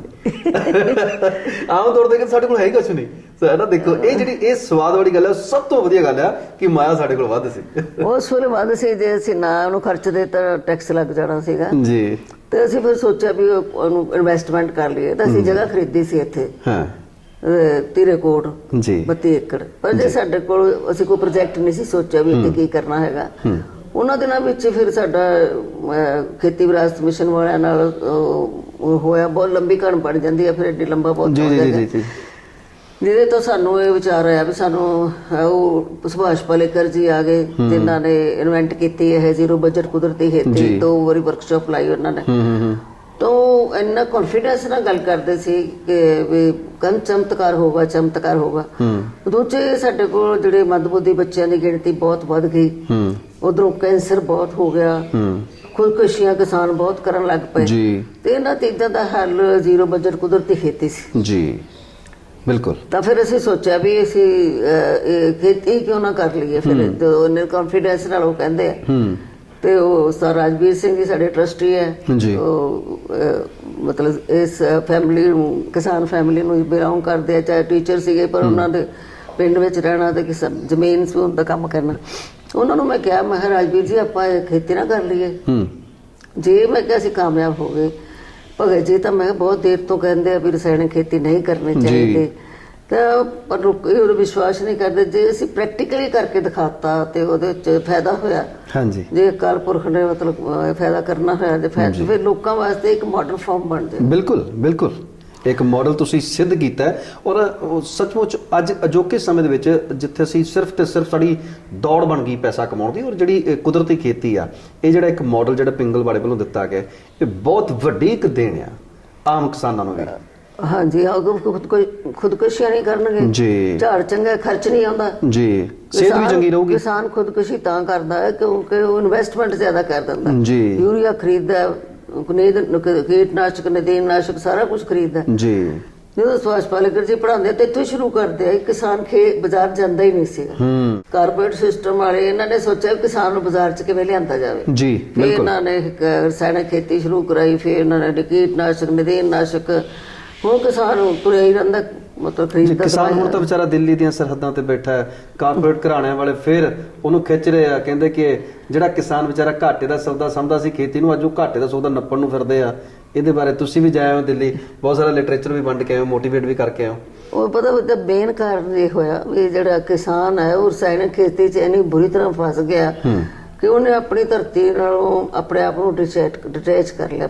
ਮਤਲਬ ਜਿਵੇਂ ਧਰਤੀ ਮਾਂ ਹੈ ਤਾਂ ਧਰਤੀ ਮਾਂ ਵਾਲੀ ਰਿਸਪੈਕਟ ਨਹੀਂ ਕੀਤੀ ਹੈ। ਕਿਸਾਨ ਜਿਹੜਾ ਕਿ ਮਿਹਨਤੀ ਬੰਦਾ, 10 ਸਾਲਾਂ ਦੀ ਕਿਰਤ ਕਰਨ ਵਾਲਾ ਬੰਦਾ ਸੀਗਾ, ਉਹਨੂੰ ਇਹ ਸਮਝ ਆ ਗਈ ਵੀ ਸਾਡੇ ਨਾਲ ਧੋਖਾ ਕੌਣ ਕਰ ਰਿਹਾ ਤੇ ਸਾਨੂੰ ਕਿੱਦਾਂ ਦੀ ਜ਼ਿੰਦਗੀ ਬਤੀਤ ਕਰਨੀ ਚਾਹੀਦੀ। ਜਦੋਂ ਅਸੀਂ ਆਪ ਹੀ ਉਹਨਾਂ ਨੂੰ ਅੱਗੇ ਲਿਆਵਾਂਗੇ ਤੇ ਫਿਰ ਉਹ ਤੁਹਾਡਾ ਨਜਾਇਜ਼ ਫਾਇਦਾ ਉਠਾਉਣਗੇ ਜੀ। ਹੁਣ ਭਗਤ ਪੂਰਨ ਸਿੰਘ ਜੀ ਦੀ ਗੱਲ ਜਿਹੜੀ ਉਹਨਾਂ ਨੇ ਕਹੀ ਹੈ ਬਹੁਤ ਸਾਲ ਪਹਿਲਾਂ, ਦੇਸ਼ ਤਾਂ ਬਚੇਗਾ ਜੇ ਅਸੀਂ ਸੱਚ ਦੇ ਆਧਾਰਿਤ ਸਾਦਾ ਜੀਵਨ ਬਤੀਤ ਕਰਾਂਗੇ। ਕੋਈ ਕਿਸੇ ਦਾ ਹੱਕ ਨਹੀਂ ਮਾਰੇਗਾ। ਪਿੰਡਾਂ ਦੀਆਂ ਬਣੀਆਂ ਹੋਈਆਂ ਚੀਜ਼ਾਂ, ਉਹਨਾਂ ਦੇ ਬਣੇ ਹੋਏ ਕੱਪੜੇ, ਪਿੰਡਾਂ ਦੇ ਬਣੇ ਹੋਏ ਭਾਂਡੇ, ਪਿੰਡਾਂ ਦੇ ਬਣੀਆਂ ਹੋਈਆਂ ਜੁੱਤੀਆਂ ਅਸੀਂ ਵਰਤਾਂਗੇ, ਫਿਰ ਦੇਸ਼ ਬਚੇਗਾ। ਵਾਹ, ਸੱਚਮੁੱਚ ਇੱਕ ਬਹੁਤ ਵੱਡੀ ਸੋਚ ਹੈ। ਔਰ ਸੱਚੀ ਜੇਕਰ ਅਜਿਹੇ ਹੋਣ ਲੱਗ ਪੈਣ ਕੰਮ ਕਿ ਪਿੰਡ ਜਿਹੜੇ ਆ ਉਹ ਇੱਕ ਇੰਡਸਟਰੀ ਬਣ ਜਾਣ, ਔਰ ਪਿੰਡਾਂ ਦੇ ਵਿੱਚੋਂ ਕੱਪੜੇ ਬਣ ਕੇ ਆਉਣ, ਪਿੰਡਾਂ ਦੇ ਵਿੱਚੋਂ ਭਾਂਡੇ ਬਣ ਕੇ ਆਉਣ, ਪਿੰਡਾਂ ਦੇ ਵਿੱਚੋਂ ਸਾਫ਼ ਸੁਥਰਾ ਕੁਦਰਤੀ ਖੇਤੀ ਨਾਲ ਉਗਾਇਆ ਹੋਇਆ ਅਨਾਜ ਸਾਰਿਆਂ ਦੇ ਮੂੰਹ ਦੇ ਵਿੱਚ ਪਵੇ, ਸੱਚਮੁੱਚ ਤਸਵੀਰ ਕੁਝ ਹੋਰ ਹੋਵੇ। ਪਰ ਭਗਤ ਜੀ ਦੀ ਗੱਲ ਮੰਨਾਂਗੇ ਤਾਂ ਨਾ। ਹਾਂ, ਮੰਨਾਂਗੇ। ਦੇਖੋ ਕਿੰਨੀ ਦੇਰ ਪਹਿਲਾਂ ਹੀ ਕਹਿ ਗਏ ਜੀ ਜੀ। ਤਾਂ ਉਹਨਾਂ ਨੂੰ ਪਤਾ ਸੀਗਾ ਕਿ ਜਦੋਂ ਕਿਤਾਬ ਹੈ ਨਾ ਜਿਵੇਂ ਮੈਂ ਦਿਖਾ ਰਹੀ ਸੀ ਤੁਹਾਨੂੰ ਜੀ, ਕ੍ਰਿਸ਼ਨ ਨੂੰ ਡੋਬਣ ਵਾਲਾ ਉਸਦੇ ਢਿੱਡ ਦਾ ਬੋਝ। ਇਹ ਢਿੱਡ ਦਾ ਬੋਝ ਕਾਹਦੇ ਨਾਲ ਵੱਧਦਾ? ਇਹ ਵੱਧਦਾ ਰਿਸ਼ਵਤ ਦੇ ਪੈਸਿਆਂ ਨਾਲ ਜੀ। ਤੇ ਕਿਸ਼ਤੀ ਹੈ ਸਾਡੇ ਸੰਸਾਰ, ਹਨਾ ਜੀ। ਅਸੀਂ ਦੇਸ਼ ਲਾ ਲਓ, ਸੰਸਾਰ ਲਾ ਲਓ, ਅਸੀਂ ਆਪਣੀਆਂ ਜ਼ਰੂਰੀ ਲੋੜਾਂ ਕਰਕੇ ਗਰੀਬ ਨਹੀਂ ਹਾਂ, ਬਲਕਿ ਆਪਣੀਆਂ ਵਾਧੂ ਇਛਾਵਾਂ ਕਰਕੇ ਗਰੀਬ ਹਾਂ। ਹਉਮੈ ਦੇ ਪ੍ਰਗਟਾਵੇ, ਆਰਾਮ ਤਲਬੀ ਜਾਂ ਯਾਸ਼ੀ ਲਈ ਆਪਣੀਆਂ ਲੋੜਾਂ ਨੂੰ ਤੇ ਖਰਚਿਆਂ ਨੂੰ ਵਧਾਉਣ ਵਾਲੇ ਬੰਦੇ ਆਪ ਵੀ ਡੁੱਬਦੇ ਹਾਂ ਤੇ ਹੋਰਨਾਂ ਨੂੰ ਵੀ ਹੋਰਨਾਂ ਨੂੰ ਡੁੱਬਦੇ ਹਾਂ। ਡੁੱਬਦੇ ਆ। ਤਾਂ ਫਿਰ ਜਿਹੜੀ ਭਗਤ ਜੀ ਨੇ ਲਿਖਿਆ ਵੀ ਰਿਸ਼ਵਤ ਦੇ ਜਦੋਂ ਪੈਸੇ ਲਵਾਂਗੇ ਤਾਂ ਫਿਰ ਜਿਹੜਾ ਸਾਡੇ ਜਿਹੜੇ ਰਾਜਨੀਤਿਕ ਨੇਤਾ ਨੇ ਜੀ ਜਾਂ ਸਾਡੇ ਅਫਸਰ ਨੇ ਜਦੋਂ ਇਹ ਬੇਈਮਾਨ ਹੋ ਜਾਣਗੇ ਹੂੰ ਤਾਂ ਫਿਰ ਦੇਸ਼ ਵਿੱਚ ਕ੍ਰਾਂਤੀ ਆਇਆ ਕਰਦੀ ਹੈ ਔਰ ਖੂਨੀ ਕ੍ਰਾਂਤੀ ਆਇਆ ਕਰਦੀ ਹੈ। ਫਰਾਂਸ ਦੇਸ਼ ਇਸ ਗੱਲ ਦਾ ਗਵਾਹ ਹੈ। ਗਵਾਇਆ ਤੇ ਸਾਡਾ ਹੁਣ ਹਾਲ ਤਾਂ ਇਹੀ ਹੈ। ਸਾਡੇ ਦੇਸ਼ ਦਾ ਰਿਸ਼ਵਤ ਬਹੁਤ ਵੱਧ ਗਈ ਸੀਗੀ। ਸਾਡੇ ਰਾਜਨੀਤਿਕ ਨੇਤਾ ਵੀ, ਸਾਡੇ ਅਫਸਰ ਵੀ, ਸਾਰੇ ਹੀ। ਜੀ ਸੋ ਇਸ ਕਰਕੇ ਜਿਹੜਾ ਇਹ ਉਹਨਾਂ ਦੀਆਂ ਕਈਆਂ ਗੱਲਾਂ ਅੱਜ ਇੰਨੀਆਂ ਸੱਚ ਤੇ ਸਾਹਮਣੇ ਪ੍ਰਤੱਖ ਹੋ ਰਹੀਆਂ ਨੇ। ਚਲੋ ਹੁਣ ਵਾਪਸ ਆਉਂਦੇ ਆ ਪਿੰਗਲਵਾੜਾ ਤੇ। ਜਦੋਂ ਘਰ ਦੇ ਵਿੱਚ 4-5 ਜੀ ਹੁੰਦੇ ਆ ਨਾ ਤੇ ਉਦੋਂ ਵੀ ਹਰ ਵੇਲੇ ਬੰਦੇ ਨੂੰ ਇਹ ਰਹਿੰਦਾ ਹਾਏ ਖਰਚਾ ਬਹੁਤ ਆ, ਹਾਏ ਮਹੀਨੇ ਦਾ ਰਾਸ਼ਨ ਆਉਣਾ, ਸਬਜ਼ੀ ਆਉਣੀ ਆ, ਦਾਲਾਂ ਆਉਣੀਆਂ, ਕੱਪੜੇ ਆਉਣੇ ਆ। ਔਰ ਪ੍ਰਮਾਤਮਾ ਦੀ ਕਿਰਪਾ ਦੇ ਨਾਲ ਪਿੰਗਲਵਾੜੇ ਦਾ ਜ਼ਿਕਰ ਅਸੀਂ ਰੋਜ਼ਾਨਾ ਅੰਦਾਜ਼ਨ ਖਰਚਾ ਦੇਖੀਏ ਤਾਂ ਕਿੰਨਾ ਕੁ ਜਾਂਦਾ? ਸਾਡਾ 6.5-7 ਲੱਖ ਰੁਪਏ ਰੋਜ਼ ਦਾ ਖਰਚਾ ਜੀ 6.5-7 ਲੱਖ ਜੀ। ਤੇ ਇੰਨਾ ਖਰਚ ਬਹੁਤ ਜ਼ਿਆਦਾ ਔਰ ਵੱਡੀ ਰਕਮ ਹੈ ਇੱਕ ਡੇਲੀ ਦਾ 6.5-7 ਲੱਖ ਦਾ। ਕਦੇ ਪਿੰਗਲਵਾੜਾ ਦੇ ਵਾਸਤੇ ਸਰਕਾਰ ਨੇ ਕੋਈ ਦਿਲਚਸਪੀ ਦਿਖਾਈ? ਨਹੀਂ, ਕੋਈ ਦਿਲਚਸਪੀ ਨਹੀਂ ਹੈ ਸਰਕਾਰ ਨੂੰ। ਸਰਕਾਰ ਨੂੰ ਕੋਈ ਦਿਲਚਸਪੀ ਨਹੀਂ ਹੈਗੀ। ਚੰਗੀਆਂ ਚੀਜ਼ਾਂ ਤੇ ਨਹੀਂ ਨਾ। ਹਾਂ, ਤਾਂ ਸਰਕਾਰ ਇਦਾਂ ਕਰ ਲੱਤੇ ਜਿਹਨੇ ਰੂਲ ਬਣਾਤਾ ਹੁਣ ਅਡਾਪਸ਼ਨ ਦਾ ਜੀ। ਉਹ ਵੀ ਰੂਲ ਜਿਹੜੇ ਉਹਨਾਂ ਦੇ ਰੂਲ ਨੇ ਉਹ ਠੀਕ ਨਹੀਂ ਹੈਗੇ। ਜਿਨ੍ਹਾਂ ਦੇ ਆਲਰੇਡੀ ਬੱਚਾ ਉਹ ਵੀ ਅਡਾਪਟ ਕਰ ਸਕਦਾ, ਜਿਹੜਾ ਮਤਲਬ ਇਦਾਂ ਦੇ। ਅਸੀਂ ਥੋੜੇ ਜਿਹੇ ਬੱਚੇ ਅਡਾਪਟ ਕਰਾਏ ਸੀ ਤਾਂ ਅਸੀਂ ਸਿਰਫ ਉਸ ਪਰਿਵਾਰ ਨੂੰ ਦਿੰਦੇ ਸੀ ਜਿਹੜੇ ਕਿ ਮੈਡੀਕਲੀ ਅਨਫਿਟ ਹੁੰਦਾ, ਜੇ ਬੱਚੇ ਨਹੀਂ ਪੈਦਾ ਹੋ ਸਕਦੇ ਜੀ ਜੀ ਜੀ, ਤਾਂ ਕਿ ਬੱਚੇ ਨੂੰ ਪੂਰਾ ਮਤਲਬ ਮਿਲੇ, ਪਿਆਰ ਮਿਲੇ। ਜੇ ਆਲਰੇਡੀ ਜੇ ਕਿਸੇ ਦੇ ਬੱਚੇ ਨੇ ਉਹਨੂੰ ਹੋਰ ਬੱਚਾ ਦੇਣ ਦਾ ਮੈਨੂੰ ਸਾਡੇ ਹਿਸਾਬ ਨਾਲ ਕੋਈ ਮਤਲਬ ਜੀ ਜੀ ਜੀ ਜੀ। ਤਾਂ ਇਹਨਾਂ ਨੇ ਚਾਈਲਡ ਵੈਲਫੇਅਰ ਕਮੇਟੀ ਬਣਾਤੀ, ਚਾਈਲਡ ਪ੍ਰੋਟੈਕਸ਼ਨ ਅਫਸਰ ਬਣਾਤਾ, ਕਈ ਕੁਛ ਇਹਨਾਂ ਨੇ ਆਪਣਾ ਡਿਪਾਰਟਮੈਂਟ ਬਣਾ ਲਿਆ। ਉਹਦੇ ਚ ਇਹਨਾਂ ਨੇ ਕਿਸੇ ਬੱਚੇ ਦਾ ਪਰਵਰਿਸ਼ ਨਹੀਂ ਕਰਦੇ, ਸਿਰਫ ਕਰਾਉਂਦੇ ਐਨਜੀਓਜ਼ ਕੋਲੋਂ ਹੀ ਨੇ। ਐਨਜੀਓ ਦੇ ਉੱਤੇ ਠੋਕਦੇ ਨੇ ਆਪਣਾ ਜਿਹੜੇ ਕਾਨੂੰਨ ਨੇ। ਤੇ ਅਸੀਂ ਤਾਂ ਫਿਰ ਨਾਰਮਲ ਬੱਚੇ ਲੈਣੇ ਬੰਦ ਕਰ ਦਿੱਤੇ ਕਿਉਂਕਿ ਅਸੀਂ ਇਮੋਸ਼ਨਲੀ ਅਟੈਚ ਹੋ ਜਾਂਦੇ ਹਾਂ। ਜੀ ਜੀ, ਇਮੋਸ਼ਨਲੀ ਅਟੈਚਮੈਂਟ ਦੀ ਗੱਲ ਕਰਦੇ ਨੇ ਕਿ ਪਿੰਗਲਵਾੜੇ ਦੇ ਵਿੱਚ ਵਿਆਹ ਵੀ ਹੁੰਦੇ ਆ, ਧੀਆਂ ਦੇ ਡੋਲੇ ਵੀ ਇੱਥੋਂ ਤੋਰੇ ਜਾਂਦੇ ਆ। ਔਰ ਉਹ ਜਿਹੜੀ ਅਟੈਚਮੈਂਟ, ਵਿਆਹ ਕੀਤਾ, ਲੜਕੀ ਪਲੀ ਆ, ਪੜ੍ਹੀ ਆ, ਸਾਰਾ ਕੁਝ ਹੋਇਆ, ਫਿਰ ਵਿਆਹ ਕੀਤਾ ਕਿ ਵਿਆਹ ਤੋਂ ਬਾਅਦ ਦੇ ਜਿਹੜੇ ਆ ਬਹੁਤ ਸਾਰੇ ਹੁੰਦੇ ਆ, ਪੇਕਿਆਂ ਵੱਲੋਂ ਲੋਹੜੀਆਂ ਵੀ ਜਾਂਦੀਆਂ, ਹੋਰ ਵੀ ਦੁੱਖ ਸੁੱਖ ਦੇ ਵਿੱਚ ਸ਼ਰੀਕਾ। ਹਾਂ, ਉਹ ਸਾਰਾ ਕੁਝ ਪਿੰਗਲਵਾੜੇ ਵੱਲੋਂ ਹੁੰਦਾ। ਕੁੜੀਆਂ ਇਦਾਂ ਹੀ ਆਉਂਦੀਆਂ ਜਿਵੇਂ ਪੇਕੇ ਆਉਂਦੀਆਂ ਨੇ। ਜੇ ਉਹਨਾਂ ਦੇ ਘਰ ਕੋਈ ਸਮੱਸਿਆ ਫਿਰ ਵੀ ਉਹ ਫੋਨ ਕਰਨਗੀਆਂ ਵੀ ਜੀ ਆ ਹੋ ਗਿਆ, ਜੀ ਉਹ ਹੋ ਗਿਆ। ਤਾਂ ਇਸ ਕਰਕੇ ਔਰ ਪੜ੍ਹਾਈ ਵੀ ਜਿਹੜੀ ਐਜੂਕੇਸ਼ਨ ਹੈ ਬੱਚਿਆਂ ਦੀ, ਉਹ ਪੋਸਟ ਗ੍ਰੈਜੂਏਸ਼ਨ ਤੱਕ ਸਾਡੇ ਬੱਚੇ ਪੜ੍ਹ ਗਏ ਆ। ਜਿਹੜੇ ਸਪੈਸ਼ਲ ਬੱਚੇ ਉਹ ਇੰਟਰਨੈਸ਼ਨਲ ਤੱਕ ਖੇਡ ਕੇ ਆਏ ਨੇ, ਜਿਨ੍ਹਾਂ ਦਾ ਪਾਸਪੋਰਟ ਬਣਾਉਣਾ ਬੜਾ ਔਖਾ ਸੀਗਾ। ਇਸੇ ਤਰ੍ਹਾਂ ਜਿਹੜੇ ਡੈਫ ਬੱਚੇ ਨੇ ਉਹ ਵੀ ਜੌਬ ਕਰ ਰਹੇ ਨੇ ਸਾਡੇ ਸਕੂਲ ਚ ਪੜ੍ਹਨ ਤੋਂ ਬਾਅਦ। ਉਹ ਬਾਹਰੋਂ ਵੀ ਆਉਂਦੇ ਨੇ। ਸਪੈਸ਼ਲ ਬੱਚੇ ਸਾਡੇ ਕੋਲ ਆਪਣੇ ਬਹੁਤ ਨੇ। ਜਿਹੜੇ ਨਾਰਮਲ ਬੱਚਿਆਂ ਦਾ ਸਕੂਲ ਹੈ, ਫਿਜ਼ੀਓਥੈਰੇਪੀ ਸੈਂਟਰ ਹੈ, ਥੋੜੀ ਬਣਾਵਟੀ ਅੰਗ ਕੇਂਦਰ ਹੈ, ਜਿਨ੍ਹਾਂ ਦੇ ਲੱਤਾਂ ਬਾਹਾਂ ਕੱਟੇ ਜਾਂਦੇ ਉਹ ਫ੍ਰੀ ਲਗਾਉਂਦੇ ਆ ਅਸੀਂ। ਜੀ ਜੀ ਜੀ, ਕੁਦਰਤੀ ਖੇਤੀ ਦਾ ਇੱਕ ਨਵਾਂ ਕਨਸੈਪਟ ਲਿਆਂਦਾ ਸੀ, ਇਸੇ ਤਰ੍ਹਾਂ ਕੋਈ ਨਵਾਂ ਹੋਰ ਪ੍ਰੋਜੈਕਟ ਪਿੰਗਲਵਾੜੇ ਵੱਲੋਂ ਲਿਆਂਦਾ ਗਿਆ ਹੋਵੇ? ਨਹੀਂ, ਸਾਡੇ ਕੋਲ ਜਿਹੜੇ ਵੀਲ ਚੇਅਰ ਤੇ ਪੇਸ਼ੈਂਟ ਹੈਗੇ ਨੇ ਉਹਨਾਂ ਨੂੰ ਅਸੀਂ ਰਿਹੈਬਿਲਿਟੇਟ ਕਰਨ ਦੀ ਮਤਲਬ ਕੋਸ਼ਿਸ਼ ਕਰ ਰਹੇ ਹਾਂ ਤੇ ਕਾਫੀ ਹੋ ਵੀ ਗਏ ਨੇ। ਜਿਹੜੇ ਕਿ ਉੱਠਦੇ ਹੀ ਨਹੀਂ ਸੀ ਵੀਲ ਚੇਅਰ ਤੋਂ, ਹੁਣ ਕੋਈ ਪਹਿਲਾਂ ਮੌਕਰ ਨਾਲ ਤੁਰਦੇ ਆ, ਫਿਰ ਹੌਲੀ ਹੌਲੀ ਉੱਦਾਂ ਤੁਰਦੇ ਆ। ਤੇ ਜਿਹੜੇ ਸਪਾਈਨਲ ਕਾਰਡ ਇੰਜਰੀ ਵਾਲੇ ਨੇ ਉਹਨਾਂ ਨੂੰ ਕਿਵੇਂ, ਉਹਨਾਂ ਦੀ ਜ਼ਿਆਦਾ ਪ੍ਰੋਬਲਮ ਹੈਗੀ ਹੈ। ਆਲੂ ਵਾਲੀਆ ਜਿਹਨੇ ਬਣਾਇਆ ਹੋਇਆ ਦਿੱਲੀ ਪਰ ਬਹੁਤ ਮਹਿੰਗਾ ਹੈਗਾ, 60-70 ਹਜ਼ਾਰ ਰੁਪਇਆ ਦਾ ਮਹੀਨੇ ਦਾ ਖਰਚਾ। ਅਸੀਂ ਤਾਂ ਇਹੋ ਜਿਹੇ ਕਿਸੇ ਚੀਜ਼ ਪੈਸਾ ਕੋਈ ਚੀਜ਼ ਵੇਚਦੇ ਨਹੀਂ ਹੈਗੇ ਪਿੰਗਲਵਾੜੇ ਵੱਲੋਂ, ਨਾ ਅਸੀਂ ਲਿਟਰੇਚਰ ਵੇਚਦੇ ਆ, ਨਾ ਅਸੀਂ ਕੁਛ ਹੋਰ। ਤੇ ਇਸ ਕਰਕੇ ਉਹ ਫਿਰ ਇਹਨਾਂ ਦੀ ਵੱਡੀ ਪ੍ਰੋਬਲਮ ਸੀਗੀ। ਜਿਹੜੇ ਵੀਲ ਚੇਅਰ ਵਾਲੇ ਪੇਸ਼ੈਂਟ ਹੈ ਨਾ, ਜਿਹੜੇ ਸਪਾਈਨਲ ਕਾਰਡ ਵਾਲੇ ਨੇ, ਨਾ ਤਾਂ ਇਹਨਾਂ ਦਾ ਯੂਰਨ ਤੇ ਕੰਟਰੋਲ ਰਹਿੰਦਾ, ਨਾ ਇਹਨਾਂ ਦਾ ਰੈਟੀ ਪਿਸ਼ਾਬ ਤੇ ਕੰਟਰੋਲ ਨਹੀਂ ਰਹਿੰਦਾ ਹੈ। ਤੇ ਉਹ ਉਹਦੇ ਨਾਲ ਫਿਰ ਬੈਡ ਸੋਰ ਹੋ ਜਾਂਦੇ ਆ ਸਾਰਾ।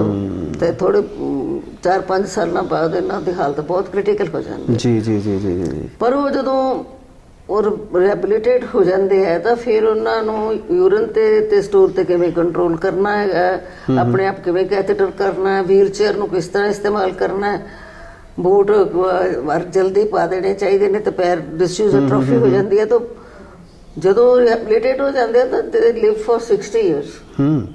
ਉਹ ਫਿਰ ਜਦੋਂ ਮੈਨੂੰ ਪਤਾ ਲੱਗਿਆ, ਮੇਰੇ ਕੰਟੈਕਟ 'ਚ ਬੰਦੇ ਆਏ ਜਿਹਨੇ ਸਪਾਈਨਲ ਕਾਰਡ ਇੰਜਰੀ, ਇੱਥੇ ਮਿਸਟਰ ਦਵਿੰਦਰ, ਉਹ ਆਏ ਕੰਟੈਕਟ 'ਚ। ਹੁਣ ਗੱਡੀ ਵੀ ਚਲਾਉਂਦਾ ਵਾ, ਮੈਨੂੰ ਬੜਾ ਫਿਰ ਅੱਛਾ ਲੱਗਿਆ। ਮੈਂ ਕਿਹਾ ਵੀ ਫਿਰ ਇਹ ਵੀ ਸੇਵਾ ਸ਼ੁਰੂ ਕਰ ਲੈਂਦੇ ਹਾਂ ਅਸੀਂ। ਤਾਂ ਅਸੀਂ ਅਜੇ ਬਾਹਰਲਿਆਂ ਨੂੰ ਤਾਂ ਨਹੀਂ ਅਟੈਂਡ ਕੀਤਾ, ਅਜੇ ਤਾਂ ਆਪਣੇ ਅੰਦਰ ਜਿਹੜੇ ਸੀਗੇ ਜੀ ਉਹਨਾਂ ਨੂੰ ਅਸੀਂ ਰਿਹੈਬਿਲਿਟੇਟ ਕਰਨਾ ਸ਼ੁਰੂ ਕਰ ਦਿੱਤਾ ਹੈ ਜੀ। ਉਹਦਾ ਜੇ ਬਾਹਰੋਂ ਵੀ ਕੋਈ ਆਵੇ ਤਾਂ ਫਿਰ ਉਹਨੂੰ ਕਰੋਗੇ ਆਉਣ ਵਾਲੇ ਸਮੇਂ ਦੇ ਵਿੱਚ, ਫਿਊਚਰ ਦੇ ਵਿੱਚ? ਉਹਦੇ ਲਈ ਫਿਰ ਸਾਨੂੰ ਬਿਲਡਿੰਗ ਚਾਹੀਦੀ ਹੈ, ਉਹਦੇ ਲਈ ਅਸੀਂ ਫਿਰ ਇੱਥੇ ਅੰਦਰ ਨਹੀਂ ਅਸੀਂ ਰੱਖਣਾ ਚਾਹੁੰਦੇ।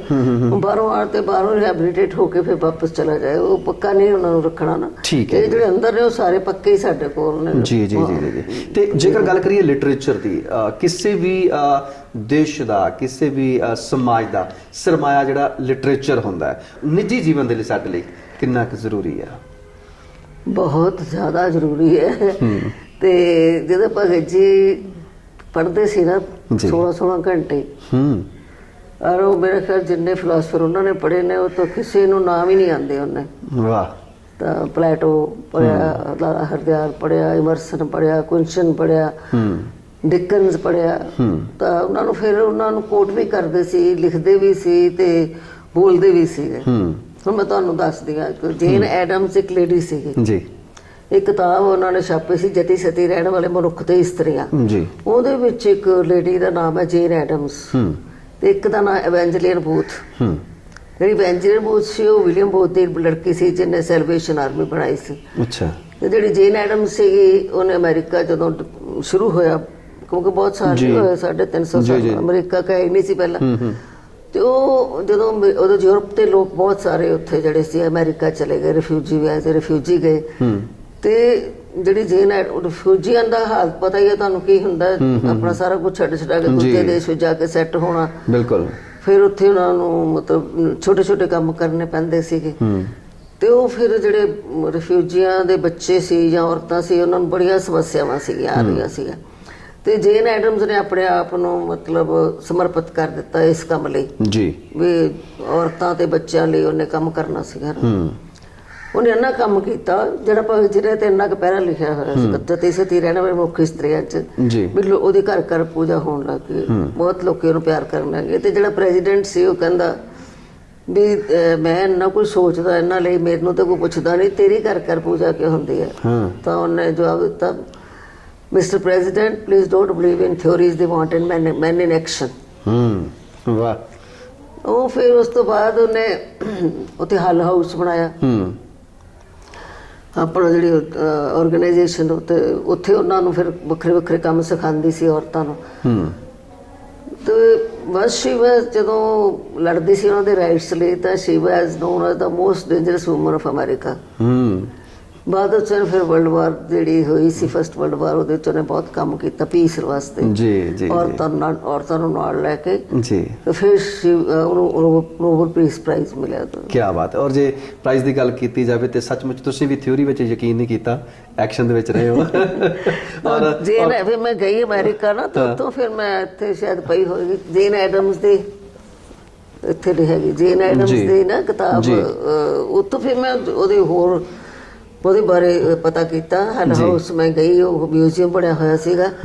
ਤੇ ਉਹ ਫਿਰ ਉਹਦੇ ਬਾਰੇ ਹੋਰ ਜਾਣਕਾਰੀ ਦਿੱਤਾ। ਤੇ ਮੈਂ ਥੋੜੀ ਜਿਹੀ ਵੱਡੀ ਕਿਤਾਬ ਜਿਹੜੀ ਹੈ ਜੇਨ ਐਡਮਸ ਦੇ ਉੱਤੇ ਛਾਪੀ, ਤਾਂ ਕਿ ਜਿਹੜੇ ਹੋਰ ਲੜਕੀਆਂ ਨੇ ਜਵਾਨ ਉਹ ਪੜ੍ਹ ਕੇ ਤੇ ਇਨਸਪਾਇਰ ਹੋਣ ਤੇ ਅੱਛੇ ਕੰਮ ਲਈ ਆਪਣੇ ਆਪ ਨੂੰ ਸਮਰਪਿਤ ਕਰਨ। ਬਿਲਕੁਲ ਜੀ। ਔਰ ਆਪਣੇ ਆਪ ਨੂੰ ਸਮਰਪਿਤ ਕਰ ਦੇਣਾ ਕਿਸੇ ਵੀ ਕੰਮ ਦੇ ਲਈ, ਔਰ ਖਾਸ ਕਰਕੇ ਚੰਗਾ ਕੰਮ ਜਿਹੜਾ ਹੁੰਦਾ ਹੈ। ਔਰ ਤੁਸੀਂ ਇੱਕ ਐਸੇ ਕੰਮ ਲਈ ਸਮਰਪਿਤ ਸੀ ਕਿ ਜਿਹੜਾ ਕੰਮ ਸ਼ਾਇਦ ਹਰ ਕਿਸੇ ਦੇ ਵੱਸ ਦੀ ਗੱਲ ਨਹੀਂ, ਔਰ ਤੁਸੀਂ ਭਗਤ ਪੂਰਨ ਸਿੰਘ ਜੀ ਦੇ ਨਾਲ ਨਾਲ ਚੱਲਦੇ ਹੋਏ ਉਹਨਾਂ ਦੇ ਪਰਛਾਵਾਂ ਬਣ ਕੇ ਉਹਨਾਂ ਦੇ ਕੋਲ ਬਹੁਤ ਕੁਝ ਸਿੱਖਿਆ ਔਰ ਇਹ ਕੰਮ ਕੀਤਾ। ਫਿਰ ਸਰਕਾਰ ਨੇ ਨੋਟਿਸ ਵੀ ਕੀਤਾ, ਪਦਮ ਭੂਸ਼ਣ ਮਿਲਿਆ। ਉਸ ਵੇਲੇ ਦਿਲ ਦੇ ਵਿੱਚ ਕੀ ਵਲਵਲਾ ਸੀ ਜਦੋਂ ਪਦਮ ਭੂਸ਼ਣ ਮਿਲਦਾ ਹੈ? ਇਹ ਵੀ ਇੱਕ ਕਹਾਣੀ ਹੈ, ਪਦਮ ਭੂਸ਼ਣ ਦੀ ਵੀ ਇੱਕ ਕਹਾਣੀ ਹੈ। ਸ਼ੁਰੂ ਜਦੋਂ ਮੈਂ ਆਈ ਤਾਂ ਕਾਫੀ ਸਮੱਸਿਆਵਾਂ ਸੀ, ਕਈਆਂ ਨੂੰ ਜਿਹੜੇ ਆਪ ਚਾਹੁੰਦੇ ਸੀ ਕਿ ਸਾਨੂੰ ਪਿੰਗਲਵਾੜਾ ਮਿਲ ਜਾਵੇ, ਲਾਲਚੀ ਸਨ ਜਿਹੜੇ ਲੋਕ, ਉਹਨਾਂ ਨੂੰ ਸਮੱਸਿਆਵਾਂ ਆਣੀਆਂ ਹੀ ਸੀਗੀਆਂ। ਕੁਛ ਸਾਡੇ ਫੰਡ ਕਲੈਕਟਰ ਦਿੱਲੀ ਜਾਂਦੇ ਸੀ, ਡਾਕਟਰ ਮਨਮੋਹਨ ਸਿੰਘ ਤੱਕ। ਡਾਕਟਰ ਮਨਮੋਹਨ ਸਿੰਘ ਬਹੁਤ ਪਿੰਗਲਵਾੜੇ ਨਾਲ ਜੁੜੇ ਹੋਏ ਜੀ। ਆਏ ਵੀ ਸੀ ਜਦੋਂ ਫਾਈਨੈਂਸ ਮਿਨਿਸਟਰ ਸੀ, ਉਹਨੂੰ ਆਏ ਵੀ ਸੀਗੇ। ਉਹਨਾਂ ਤਾਂ ਕੋਈ ਗੱਲ ਪਤਾ ਨਹੀਂ ਕੀ ਪਹੁੰਚਾਈ, ਆਈ ਡੋਂਟ ਨੋ। ਤੇ ਉਹ ਥੋੜਾ ਜਿਹਾ ਉਹਨਾਂ ਦਾ ਡਿਫਰੈਂਟ ਜਿਹਾ ਬਿਹੇਵੀਅਰ ਹੋ ਗਿਆ। ਅੱਛਾ। ਮੈਂ ਬਹੁਗੁਣਾ ਜੀ ਨਾਲ ਬਹੁਤ ਪਿਆਰ ਕਰਦੇ ਹੋ, ਤਾਂ ਬਹੁਗੁਣਾ ਜੀ ਹਰ ਬਰਸੇ ਤੇ ਆਉਂਦੇ ਸੀਗੇ।